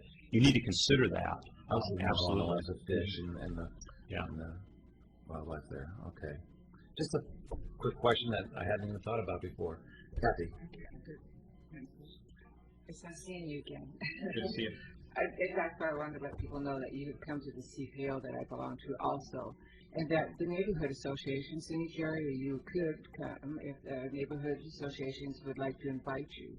So I suggest it is a good opportunity down the line to have them come, because you came in my area, and it's in the Hazelville Westland Farm area, and there's Beaver Creek, Little Beaver Creek, and there's the canyon off of McCoy that's very important, I think, in the watershed going down into the Willamette, correct? See, you taught me something. And so thank you. And is the PowerPoint on the website that they could, the people could get? I asked you the last time, I think. We haven't done that. That's a possibility. But John changes it depending on which group we are talking to. It would be nice so that everybody could get on and look at it at will, and if you had all the sites on, because everybody's site would be different, so it would be nice. And again, I emphasize that the whole watershed assessment document and the action plan are up on the web now. With the watershed, real quick, does that include the Clackamas River that you had on here too? Are you concerned with that area? Well, just the Oregon City? Just the Oregon City part, which is Abernathy Beaver. Exactly. Okay. Yeah. Thank you again for, glad to see you. We've had a changing environment in the Clackamas River right at the Clackamas Cove. The recent scouring from the flooding up on the upper Clackamas has brought significantly greater level of rock deposit right at the mouth of the Clackamas Cove. I would bet come low water this next summer, the water flow flushing in and out of the Clackamas Cove may not exist. It's that the appearances, the rocks that have been scoured down are now significant. Therefore, the water quality, the ability to support effectively life in the Clackamas Cove may be at jeopardy. I think it's something that needs to be addressed, to take a look at. In fact, maybe something that requires some emergency action. It's just observation. I'm no technical authority. But I can see out there that gravel bar right now is a lot bigger than it's ever been. So just hopefully we're aware that it may have some real significant effect this summer. They're Oregon City, though, so I just asked if they were. Yeah, obviously, we can't comment on that because we didn't evaluate that area. But if there's one lesson from all of this work, it's that rivers and streams are dynamic. They're constantly changing. They're moving gravel and bed loads down there. So it's a constantly dynamic environment, and you need to be aware of that. I believe that's in the purview of the Clackamas River Basin Council, and so they might be getting in contact with them. Unlike the Sandy River, that never changes. Okay, any other questions? Yes, I have a couple. What relationship does the Greater Oregon City Watershed Council have with Clackamas County? I mean, I understand there's no official relationship between you and the City of Oregon City, not officially, other than the fact that you are a nonprofit, which is my next question, is how are you funded? We are funded at present two sources. The City of Oregon City has awarded us Metro Enhancement Grant funds for projects that we've performed over the last 3 years, principally around Abernathy Creek Park, and also up by Hagen's. There's a property up there we've done some work. The majority of our funds have come from the Oregon Watershed Enhancement Board, and we've received money for obviously this study and also a culvert replacement up on Holcomb Creek. Great. Were they involved in Coastal? No. And you asked about the relationship to the county. The county recognized us in 2007, and we have a collaboration with them, with their staff. We've worked with their Parks Department, their Transportation Department to obtain information and to assist one another. One of the things we want to do and have done is provide the information that we have in our watershed assessment to the local jurisdictions for their use. Yeah, I think that it is incredibly valuable. And since you've been officially recognized by the county, have you been officially recognized by the city? 2004, Oregon City was first. Excellent, thank you. Okay. All right, we'll move on. Thank you. Thank you. We've been sitting here for an hour and a half. If anybody needs to use the facility. Yes. Okay. Yes, we do note that Ray Gordon made a grand entrance into the room. Thank you for joining us. Okay, next up is Nancy Krishar, Ask the Oregon City Public Works Department. Yay.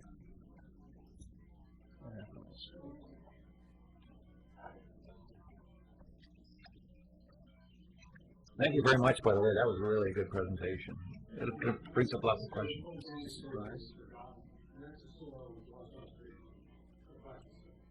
Okay, thank you, Doug.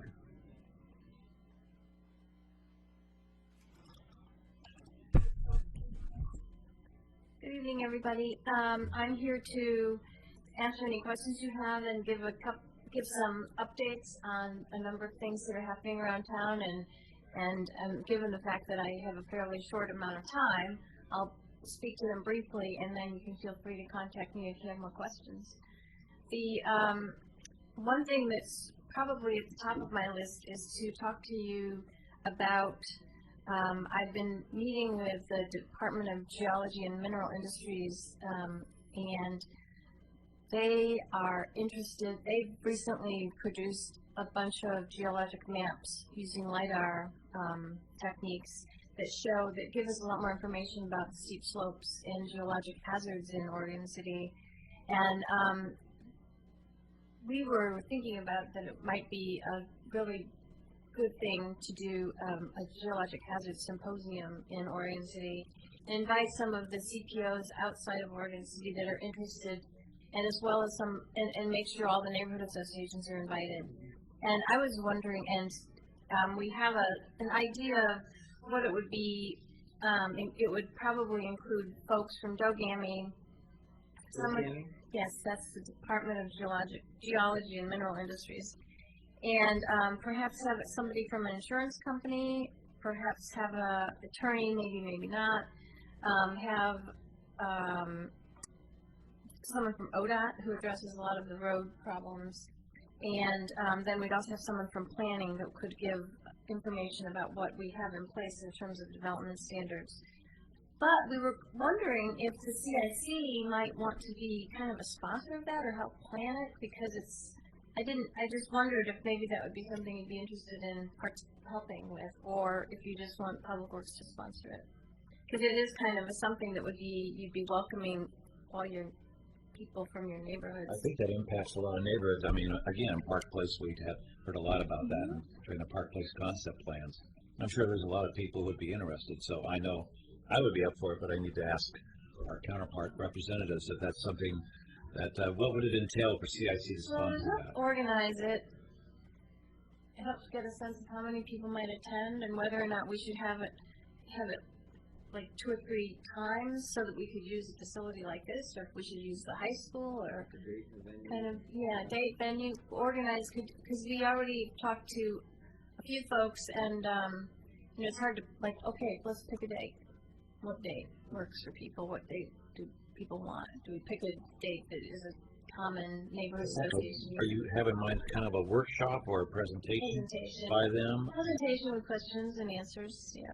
Similar to what I was thinking about, like when Christine was talking about the historic, they did not a workshop, but same thing for the jug handle, where they had charts up over Right, and the idea is to be educational and also to be informative.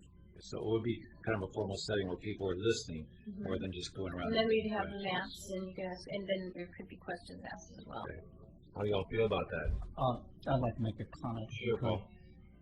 This is really important, and it's really informative, and we're very fortunate we have major players of Dogami living in Oregon City, and they have a personal touch and feel to all of this, and very candidly, the CIO is extremely entertaining. So when he puts on a presentation, he grabs everyone's attention really well, and it's just well received. It's thoughtful and it's dynamic. So who are you speaking of? Burns? My neighbor in Geneva. Roddy? Yeah, James Roddy. James Roddy, okay. He's really terrific. And then Dr. Burns, Yeah, Dr. Burns Okay. may or may not be available, but. But those two are excellent players, and boy, do they bring facts, like, most people would. Well, for the sake of time, let's, yes, Debbie. Kathy. No, I was just gonna, agree with everybody that's agreeing so far, that it might be worth two, open house. Open house is the word. Because it's a delicate situation and it's an in-depth, subject, so that through, try to get your 101 and then go into, to get, understand, and then go on beyond that. Okay, I heard the word task force over here. What did you mean Yes. by that? Well, pick 3 or 4 people to work with Kathy, with Nancy on this, rather than us trying to design. Do it right now tonight, okay? And I think it would be great for CIC to sponsor something like that, because we are the neighborhoods, to show our involvement in presenting something of that nature to them. So, who would like to serve on a little task force to get this put together and choose some dates that we can discuss? Probably not in the next. I mean, we don't plan this workshop, open house for a couple months, right? Yeah, in fact, that's something that we'll work on, but timing is everything, and maybe we spend some time planning it and do it even next fall before the rainy season starts, that kind of thing, rather than. Not just in March, April, or May or Yeah, something. because it's a Okay. busy time for everyone. Who would like to be on that committee to, another ad hoc committee, subcommittee to work out some details of how this would go about and work with Nancy? I knew you would, Paul, great. And Steve, great, and. Okay. William, Paul, and Steve, and, if I have the time, I'd like to sit in on some of that and hear some of it. Okay, is that Right, good? yes, okay, Great, now Nancy. moving on, Leland Thank you Road. all. Leland Road, I'm sure everyone's interested in, when in the world is that gonna be finished? And, they've completed the water line relocation and all of the underground utility, with the big huge, Quest box we ran into underground. And right now, the contractor's wrapping up some of the curbs and the stormwater work. And then they'll just be waiting for the paving, which we have to wait for good weather to do that. So it'll be in the next couple of months. Then, good news, ODOT has granted the city of Oregon City close to $2 million now to spend on Main Street. So I don't think we have a Main Street neighborhood, but there's a lot of activity down there. Oh, wow, hey, guys. We have a representative, but she isn't here tonight. Okay, so, well, that's great. So everybody, She's the Chamber of Commerce, right? Main Street organization probably. Main Street. But I thought CIC was in charge of all the downtown, un-neighborhood type areas. Yes. That didn't sound right. I was trying to see my words. Non-neighborhood. On Main Street, right? So, so that's very exciting. We'll be moving ahead with probably the most important project for you to be aware of now, and you may have already heard about, is changing Main Street back to two-way circulation. And we're close to putting that out to bid, and so I'll be here before that happens, before it's completed though. So I just want to keep everyone up to speed on that, because all of a sudden you'll go down there one day and you go, oh my gosh, where am I supposed to go? So, okay, then the other update is we have this winter had an active landslide area over in the. I'm sorry. While you're on Main Street, we also have a 10th, the intersection of 10th. Yes. So we're working on improving the intersection of 10th and Main Street, making it much more of a pedestrian-oriented intersection, which will involve putting in one of those tabletop type intersections and really accentuating everything for the pedestrian. Yes, Steve. How long is that going to tie up that intersection? Well, we don't know yet. We're working on that. There's the logistics of getting it done is something that's very important, and we're trying to figure out how do we build it without and having the right traffic control plan while we're building it. Get back to us in 2012. Yeah, right. For myself and people that might be watching, It's basically raised. It's like, yeah. So that it'll slow traffic down for pedestrians. And it very much. We could do that too. Yeah, I've heard that slows traffic. Some of you may be interested in the landslide that's been occurring at the Forest Edge Apartments, the old Mill Creek Village Apartments, And it was very intense for a couple of weeks in the beginning of January. And since then, the city's been actively working with the property owners and their geotechnical engineers and geologists. And at this point, it's slowed. The movement is slowed, and it's still going to creep. It's a creeping landslide. That's what it is. And but it's being managed very proactively by the property owners and then the city. We've been very active in making sure they stay attentive to it. The other thing I wanted to let you know about is Metro has started a new public outreach program, and it's called Opt-in, and it's basically online survey tool. And if you sign up at their website, and I'm passing out little cards to tell you all about it, they will be sending you frequent short surveys on what's on their mind and what's on your mind, and if they have activities, issues, projects, whatever, and they feel like this is probably a great way to get out to thousands of people with a click of a mouse. So I encourage you to sign up, and if you don't want to be bothered by surveys from now and again, don't. But it seems like a pretty good tool for them to just another alternative way for them to get public input. And then the last thing is we have been approached, the city, the Public Works Department has been approached by Verizon to put more antennas on our Boynton Reservoir, our Sandpipe Reservoir, and those from the South End know that reservoir quite well. And we are recommending that we not put more antennas on the reservoir itself for various reasons, and so therefore they're asking if they can put a tower next to the reservoir. And it's going to go through, first of all, city property, so the city commission has to determine whether or not they're at all interested in it. I will say there are benefits to Verizon users, though, because right now some of the telecommunication connection in Oregon City is really bad because of all of our geography. But that being said, it also would go through, if the city commission thought it was a good idea, we would be, they lease the property from us for these kinds of things. And then after that, there would be land use applications, conditional use permits, all that stuff. So just wanted you to have a heads up that that's coming down the pike. Would the city make some money from that? Yes. $25,000 a year. That's what I like to hear. However, I think there's some other opinions on that, and I think someone had asked me if they were going to make a presentation to the CIC someday. They would be if there is a land use application, they'll definitely be coming to the CIC. Yeah, I do have a question. Particularly for the kids up at Mount Pleasant. We're real pleased to see that continued work on South Leland with sidewalks and curbs and going in. Great job. Thanks. It's real dangerous in that area. Yeah, and unfortunately, we still won't have sidewalks on Leland, but we will have a wider shoulder, so there will be at least a place to be. Yeah, they won't be walking on most of 10 it. inches between blacktop and the ditch. That's good. It's tough to squeeze everything in up there, but we tried to get as much as we could out of it. Tom O'Brien. Tom O'Brien, Hazel Grove, Western Farms.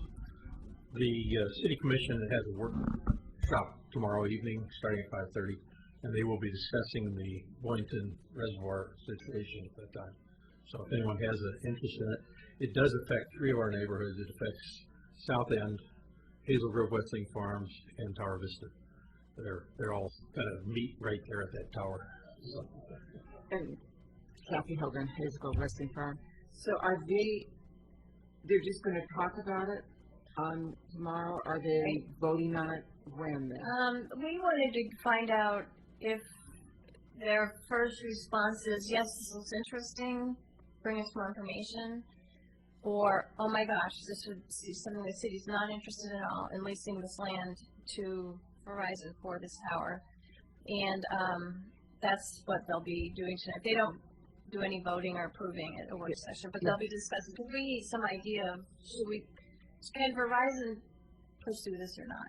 Well, actually, I think the neighborhood should really, and those three neighborhood associations should have information on it now so they can participate, or they should be required to come to the neighborhood association meeting March 21st. There really isn't any reason to do that until the city commission has had. March 17th, there's a meeting, and it would. There isn't any point in doing that at this point because the city commission hasn't decided they want to go forward. Well, but I do have a question, Nancy, and that is, do you know what the height is of the current reservoir tank? I don't know off the top of my head, but I could email it out tomorrow if you like. I'd appreciate that, thanks. To Chris? Okay. At the workshop, could you copy me on it also, so I have that going into tomorrow night's meeting? Thanks.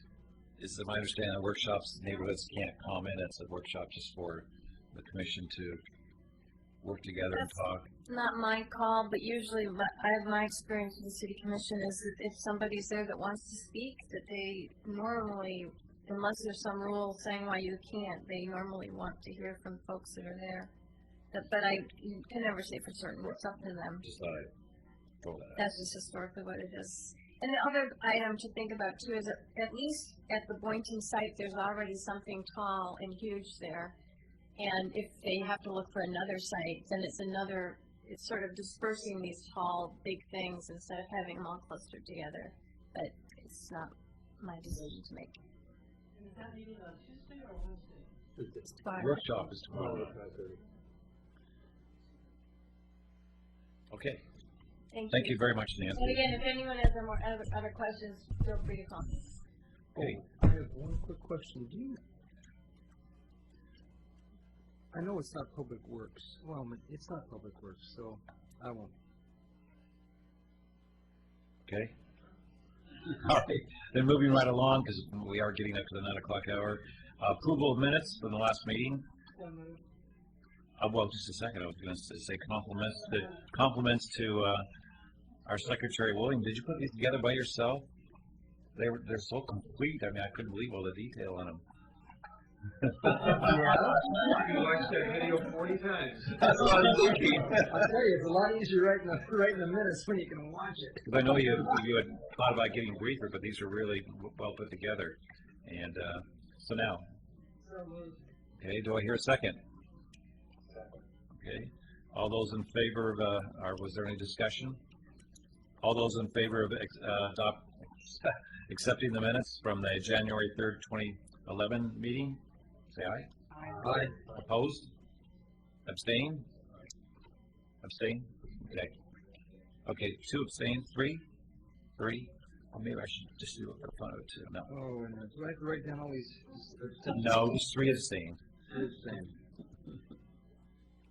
Okay. Moving quickly along. New business. I see that your video opportunity, but not the one I had this subcommittee on. But it's on there. But do you want to discuss the video opportunity? I haven't done anything at all. Melody loves me and hates me at the same time. It's been a busy month of meetings, so he didn't get anything done on his video, and the video I was considering the long-term one, also I didn't get a chance to attend to.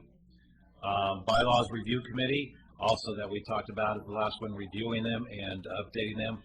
Also, no time to get that done this last month because of all the meetings that were going on. So those will all be tabled until the next meeting. Before we get to roundtable, there was another thing that I wanted to get on, new business.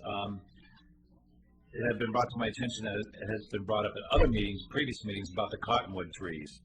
And that there had been a request, I think Tom made it, to, can you explain that, Tom? You had brought it up before? Yes, I had brought it up based on a report that the city received from a professional arborist back in June. And in that report, he was basically justifying or recommending the need to remove 90 cottonwood trees along Agnes Avenue. In his report, he says, it's commonly agreed that cottonwood trees are unsuitable for retention along roadways, and as an example, City Sherwood specifically prohibits them along public streets. He goes on to say later in the second chapter, in general, I consider all of the cottonwood trees within 50 feet of the proposed road to be potentially hazardous, and I recommend the City of Oregon City should remove these trees to improve public safety. So the question I had when I read this was, if cottonwoods within 50 feet of a public area are hazardous and a liability to us as a city, I'd like to have Scott Archer come before the CIC and explain to us if something is being considered to replace cottonwood trees that perhaps are in locations such as the Clackamas Park, where we have a lot of public gatherings and we have people camping there. I think of the cemetery as being another potentially hazardous location if we have cottonwood trees there. I think if we're going to do surveys on historic buildings and so forth, that maybe it's time to start doing a little bit of survey work on where we have cottonwood trees. He talks about a phenomenon known as summer branch drop, and such failures often occur on dry summer days where there is no wind. They just, for no known reason, fall on people. So, well, they fall. They fall, and if there's a person there, yes, they could be seriously impaired. So I'd like to have Scott come before us and, discuss it with us. Can we ask for that to happen, Nancy, at the next meeting? Okay. So that's on the agenda for next month. Also, I've got word earlier that Commissioner Jim Nocita would like to come before us next month to discuss, I'm not sure exactly what, it may be the charters or something. And so, I guess that we can put that on our agenda to listen to hear Jim. Nice to know what the subject is. I believe it's charters, but I'm not sure what. And he said he was trying to come tonight, but he had a last minute commitment at work, and he wanted to talk on the charter proposals. There would have been plenty of time, 4 more minutes. Yeah. Okay. Yeah, then we're going to go to roundtable where everybody gets a chance to speak.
Something John would be interested in doing.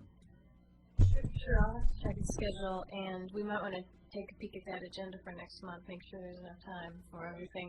But we'd be happy to come sometime in the future when it works out, and discuss what we have available and what our little program is. Okay. We're going to go to roundtable at this point for anybody to make comments, and let's start right in that corner and work our way around. Okay, thank you, I appreciate this. Please identify it for those. My name is Stuart South End, Chairman. I have 2 points I'd like to bring up tonight. Number one, I'd like to thank Ingrid and David for continuing as our permanent appointees to the council. I will come when I can, as often as I can, but they will be here regularly for us. Appreciate that. Secondly, Trinity Lutheran Church used to be down here on J2 Adams for some 75 years. About 10 years ago, speculating on what's going to happen in Oregon City, they moved out on Henrici Road and built a beautiful church out there. And they're in the process now of calling a new pastor. And they're doing a self-study and survey and trying to bring in somebody that would be a complement to the community, and in return the community would be respective to him, or her, no him, in our church. Sorry about that. Anyway, they called me and asked me, since I would be here, if I would put forth the petition. In this survey, they want to know in different, like the neighborhoods, the business section, community leaders section, which we are. What do you see the role of that church playing in this community? And retrospectively, in reverse, what can you contribute to the church that we should be cognizant of to utilize that resource properly? So I guess if you have any input whatsoever for the Trinity Lutheran Church on Hennessy Road, probably more in Beaver Creek right now than Oregon City, but in the future it will hopefully be part of this side. But anyway, if you can think of anything that would be helpful to them in fulfilling this self-study as to how the church can serve the community, what they should be involved with in outreach programs, other programs, and what the community might be able to do to enhance their mission out there. Please feed that information to me. I'll write it up in some kind of a report and get it back to them as quick as possible. Do you have contact information at all for them? Or I mean an address or to... Well, I'll be a contact person. I'm an elder out there, and they kind of, you know, you send them with many hats when you get into the limelight. And so at any rate, when they realized I was part of this organization and this was part of their study, they just dropped the gavel in my hand and said, can you take care of this? What's the best way for citizens to reach you? All right, my office number is 503-657-4000. My email is nwsos@comcast.net, and my cell is 423-7706, also area code 503. Any help would be greatly appreciated. It's rather timely, and the factor of experience is necessary. So, if you have any thoughts, please get back to me as quick as possible. Thank you. Thank you, Norm. Let's go this way. Steve.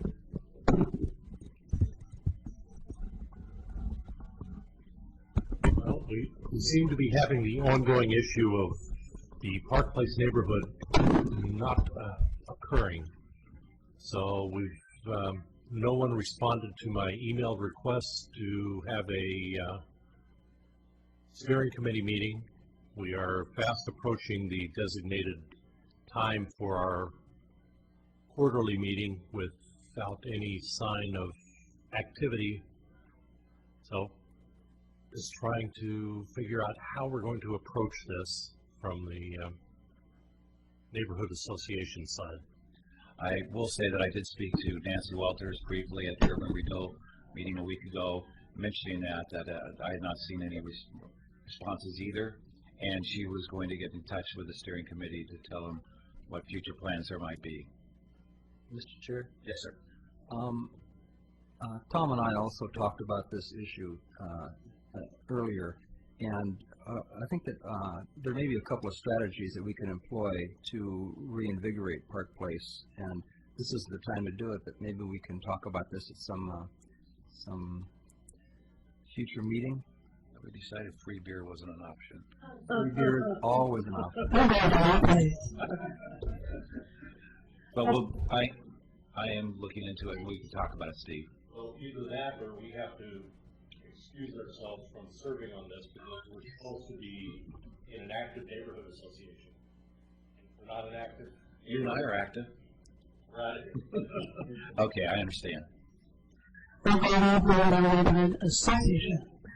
Just started our meeting in January, and I gotta tell you that we sent out a lot of newsletters, and we got 2 people that no faces. That's why we had stable success, because we got 2 new faces that came in. And very motivated, and one actually made the other come, which is great. So you got somebody talking it up to get the other person to come in. And I think just having one person, that's a success. You know, so that was really nice to, because it was a quality over quantity kind of thing. Also, with a personal note, I took a trip last week. I'm sorry I don't have a car, but I put 2,000 miles on a car in Florida. I can't remember where I was. So I was driving through Missouri, Arkansas, and his parents was there. I was driving up the street, I got caught on a blizzard. The bad blizzard that just happened, that was my fault.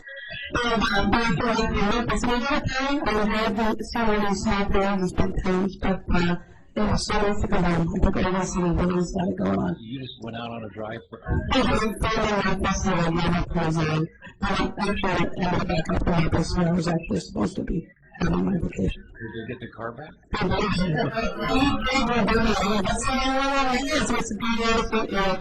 Sure. So I did. Just tell everybody that I think Oregon City really, I saw a lot of nice states, 6 states in 4 days, and good driving. And I'm never going to complain about rain again. Just telling you that. Everything's got it going on. Next. Alice.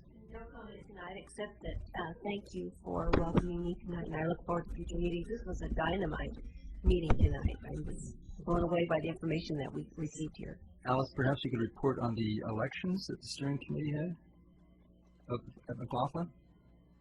We have nominations that we will be ratifying at our next general meeting. We have 2 new co-chairs, Tim Powell and Gordon Wilson. Since we have 2 co-chairs, we are going to not worry about the vice chair position, and the secretary will be Damon Mabey, and I will continue as treasurer. And then we have a number of subcommittees that are, I don't have the names right now, but they will be ratified at our next general meeting. Bill Daniels, McLaughlin neighborhood. I just want to invite anybody who hasn't already seen the promenade out on the bluff above the city and the improvements that have taken place thanks to Nancy.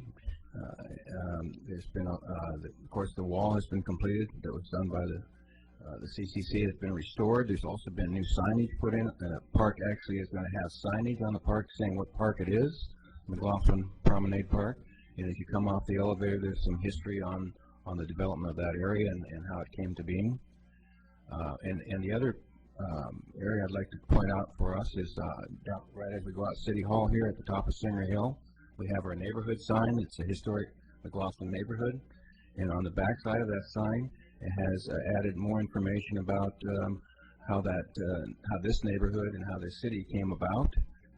Pictures of some houses in the area before and after, the present time as well as before the turn of the century. And we also refurbished the entire sign and gold leaf painted the front side. So again, I welcome you. There's a sidewalk behind that sign, and a lot of tourists use it to when they access the elevator to the McLaughlin House. Of course, you're probably aware of the tunnel underneath the top of Singer Hill. You can access without having to cross the surface of the street at the top of Singer Hill. But it's certainly been a project that's been near and dear to the community. Okay. Mayor Neely, do you have anything you'd like to add? Okay. I want to thank you for this party gift that was left with the milk and cookies for me. I'll take good care of it. So, next. Patty Brown, Rivercrest Neighborhood Association. We are in the process of, or starting the process for the citywide egg hunt, which we've been doing for, this is our 15th or 16th year since the city had another economic crisis and couldn't do that themselves anymore, and Rivercrest took it over. We are open for donations from any neighborhood association that would like to donate some candy towards that cause. We spend 4 months putting that together. It takes those kids 20 minutes in the park. And, but it's a great event. We have 500 or 600 kids there, come rain or shine, and everybody has a great time.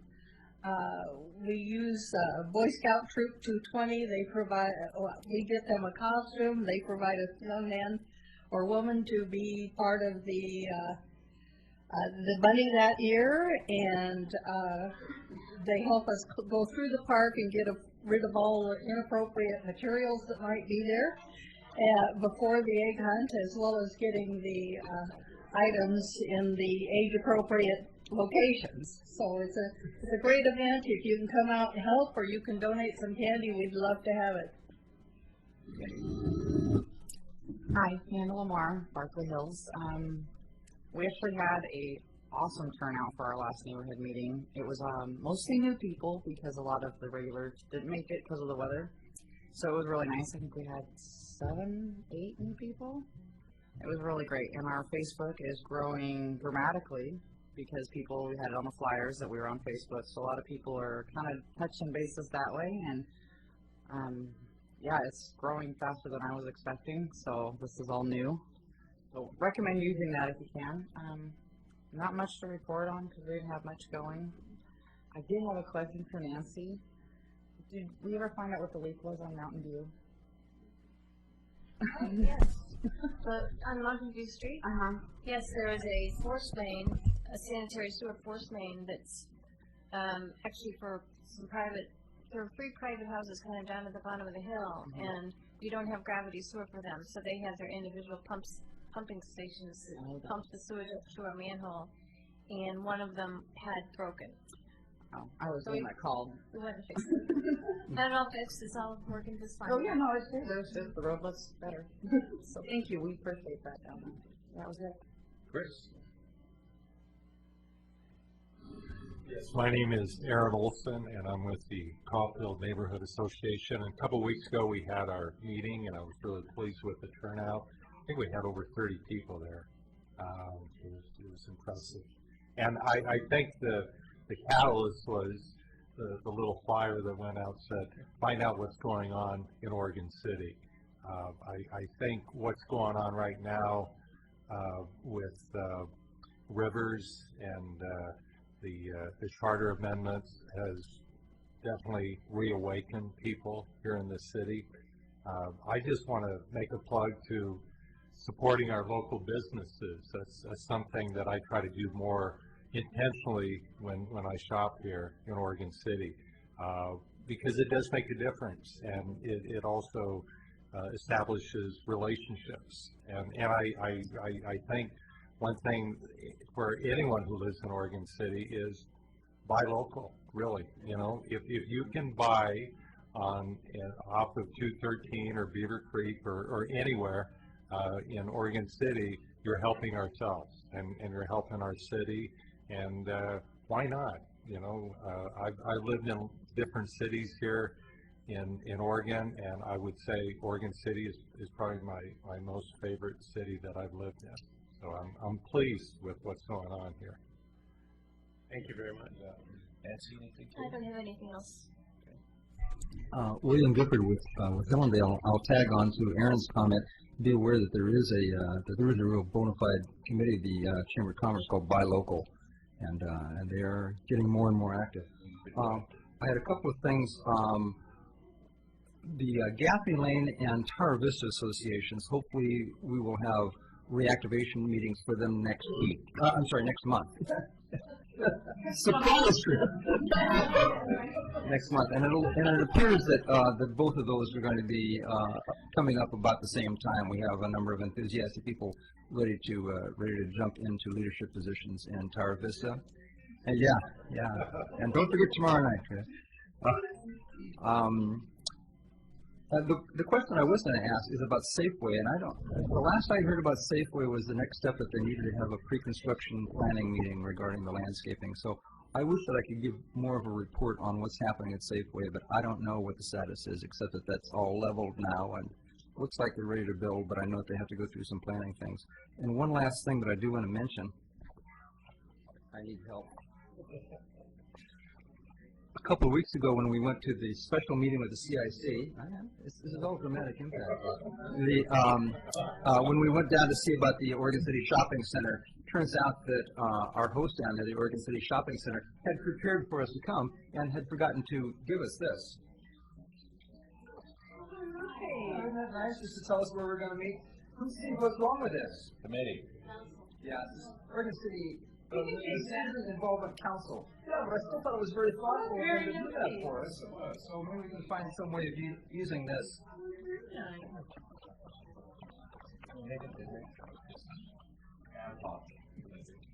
Another committee. Good. I want to let you know that Alan's sold by Thunder, which is fine.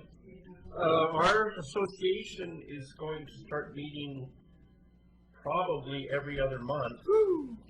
And we've got a lot of interest. And after our last meeting, Aaron, among other people, have gotten a hold of us, and we've got some committees going. And I'm very proud of how we've come, and I welcome you online. And you changed your location. We changed our location to the police department. Oh, yeah. And the other thing that we want to get involved in is our Neighborhood Watch Association. We'll try and get that going. And we need to get some of our snowbirds back and going in our committee. But again, thank you, and I appreciate your support. For the sake of time, I have nothing more to add. I have a couple items. Tom O'Brien, Hazel Grove, Westling Farms. First, I'd like to thank Mayor Neely for joining us this evening. And I have a question of Patty. For the Easter egg hunt, are you accepting monetary donations to support the candy effort? We'll take whatever you're on. All right, thank you. I want to report on just one item from our January meeting. We hold joint meetings with South End Neighborhood Association. And we are fortunate that we always have our meetings at the Methodist Church on South End Road. At several points during the course of that January meeting, I was prepared to get up and run next door and get the EMT at the firehouse. We had a topic where John Lewis came to talk to us about the street trees that are lifting sidewalks all over our neighborhood. And the level of conversation really got high-pitched. I'll leave it at that. It's a big issue in neighborhoods that were built in the mid-90s. Evidently, whatever direction the developers were being given as far as putting trees in alongside the street has created some significant costs to the residents who bought those properties. So, big issues in our neighborhood. I don't know if it is other places around the city, but I suspect it is in anything that was built in the mid-90s. And lastly, I wanted to announce, I'm going to let some of the other things that went on at that meeting be covered by Kathy and David and Ingrid, but I wanted to just alert everyone, we are going to have at our March meeting, Officer Smith come and speak to us on Neighborhood Watch. So keep your calendars clear, come join us. Thank you. Paul Lichter, Kenema. We had our neighborhood meeting. It was kind of focused at the, looking at the Kenema Park plan for the Kenema Children's Park, and David Fraser came in, was very, very gracious, giving an update, kind of his take on the city and some of the events that have been happening. We had our very good person from the police department here, and we got a chance to talk about the police, and we had a police sergeant come in, and oh, I tell you what, you walk away from Chris and the officer, and there's a lot of good, warm, fuzzy feelings that are really important to have this type of feeling and the transference in a positive way. We had Don Lewis come in from Public Works, sit through quite a bit, talk. One of the issues that came back up there with you, Nancy, is a little bit of scope and brought up by the neighbors was on trying to get that speed shut down in McLaughlin in Kenema, and a lot of the neighbors started talking about the public safety hazard as they perceive it with high rates of speed on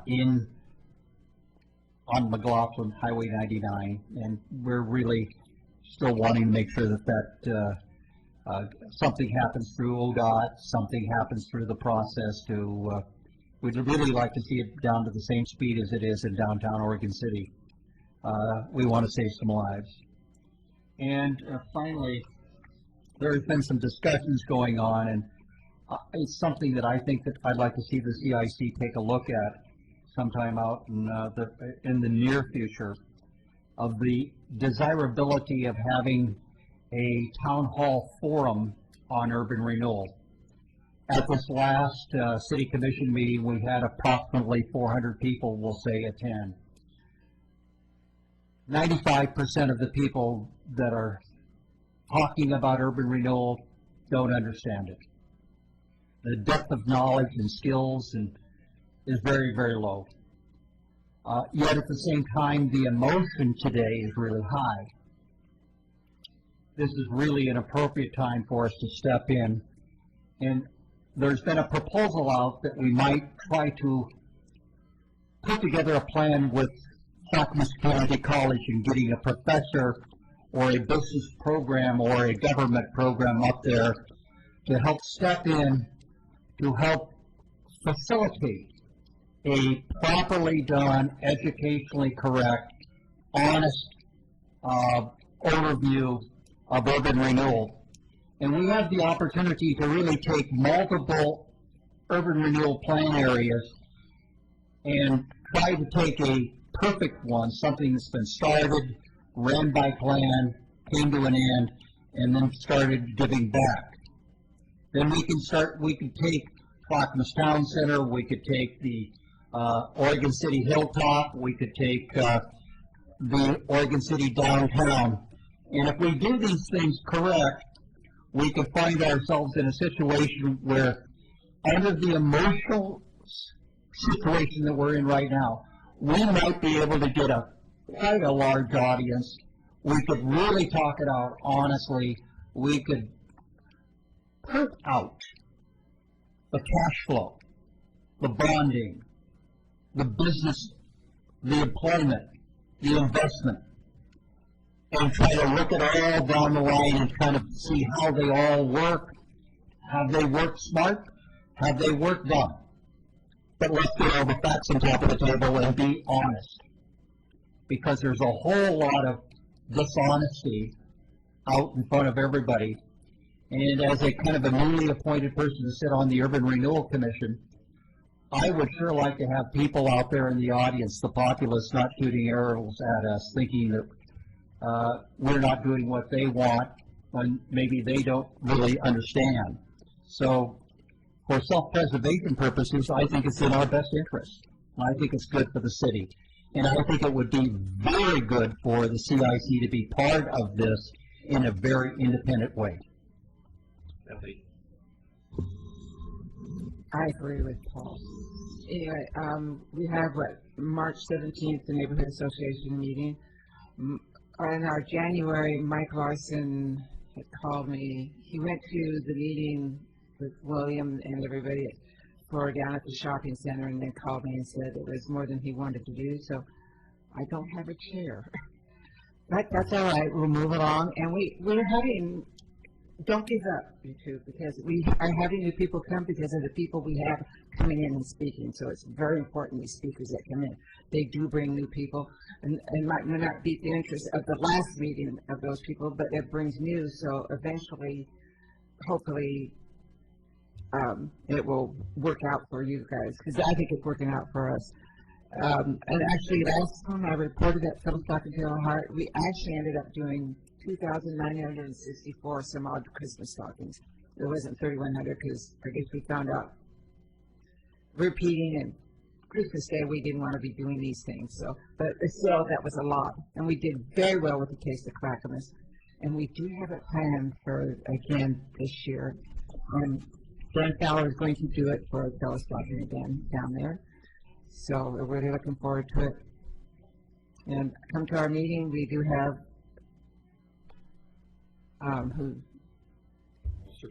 Officer Smith coming.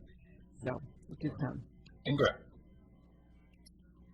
Well, one of the things that John Lewis talked about, people were concerned about safety in our neighborhood because we have the schools.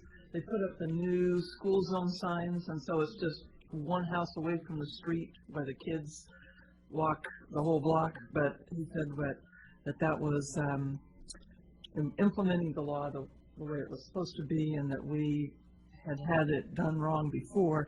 But he suggested that we come to the Traffic Advisory Committee and discuss our concerns. And so we're sending representatives from our neighborhood to that Traffic Advisory Committee to try to protect the children in our neighborhood from getting killed on their way to and from school.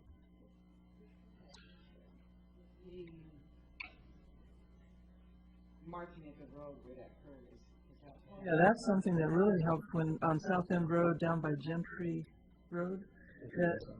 They have they put little things that shine in the dark, and they've made it so that there's not just one line so that cars don't crash to each other as they go around the corners, and that hopefully they'll stay on their side of the road and not go through the neighbor's cement fence again. Of course, time is the challenge. But so they did discover that problem, and they did go out and work on fixing that. So we appreciate that. David? Okay. Before we close tonight, there seems to be something that's flowing around tonight. And you said it, Nancy, the idea of sponsoring that event with Bus Live with Doug Army. And I was putting together what Paul just said, and I know that William and Larry and I have talked about the same thing of the need for more informational, maybe workshops of Land Use 101, Robert's Rules, how to run meetings at your neighborhood meetings.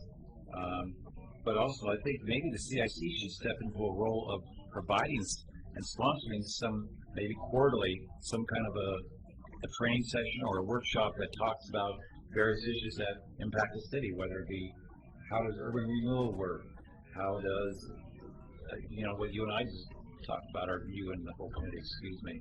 I think that because of the sake of time, we won't go into it any further tonight, but maybe next meeting we should really research the idea of the CIC offering some of these as a workshop and having everyone work around these in the neighborhood, say, come to one of these meetings.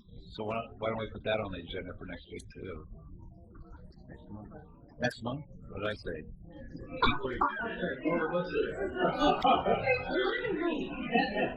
Next hour. And anything else? Okay. Oh, I don't want to break anything, but meeting closed. Somebody already made a big dent in this. I'm not sure.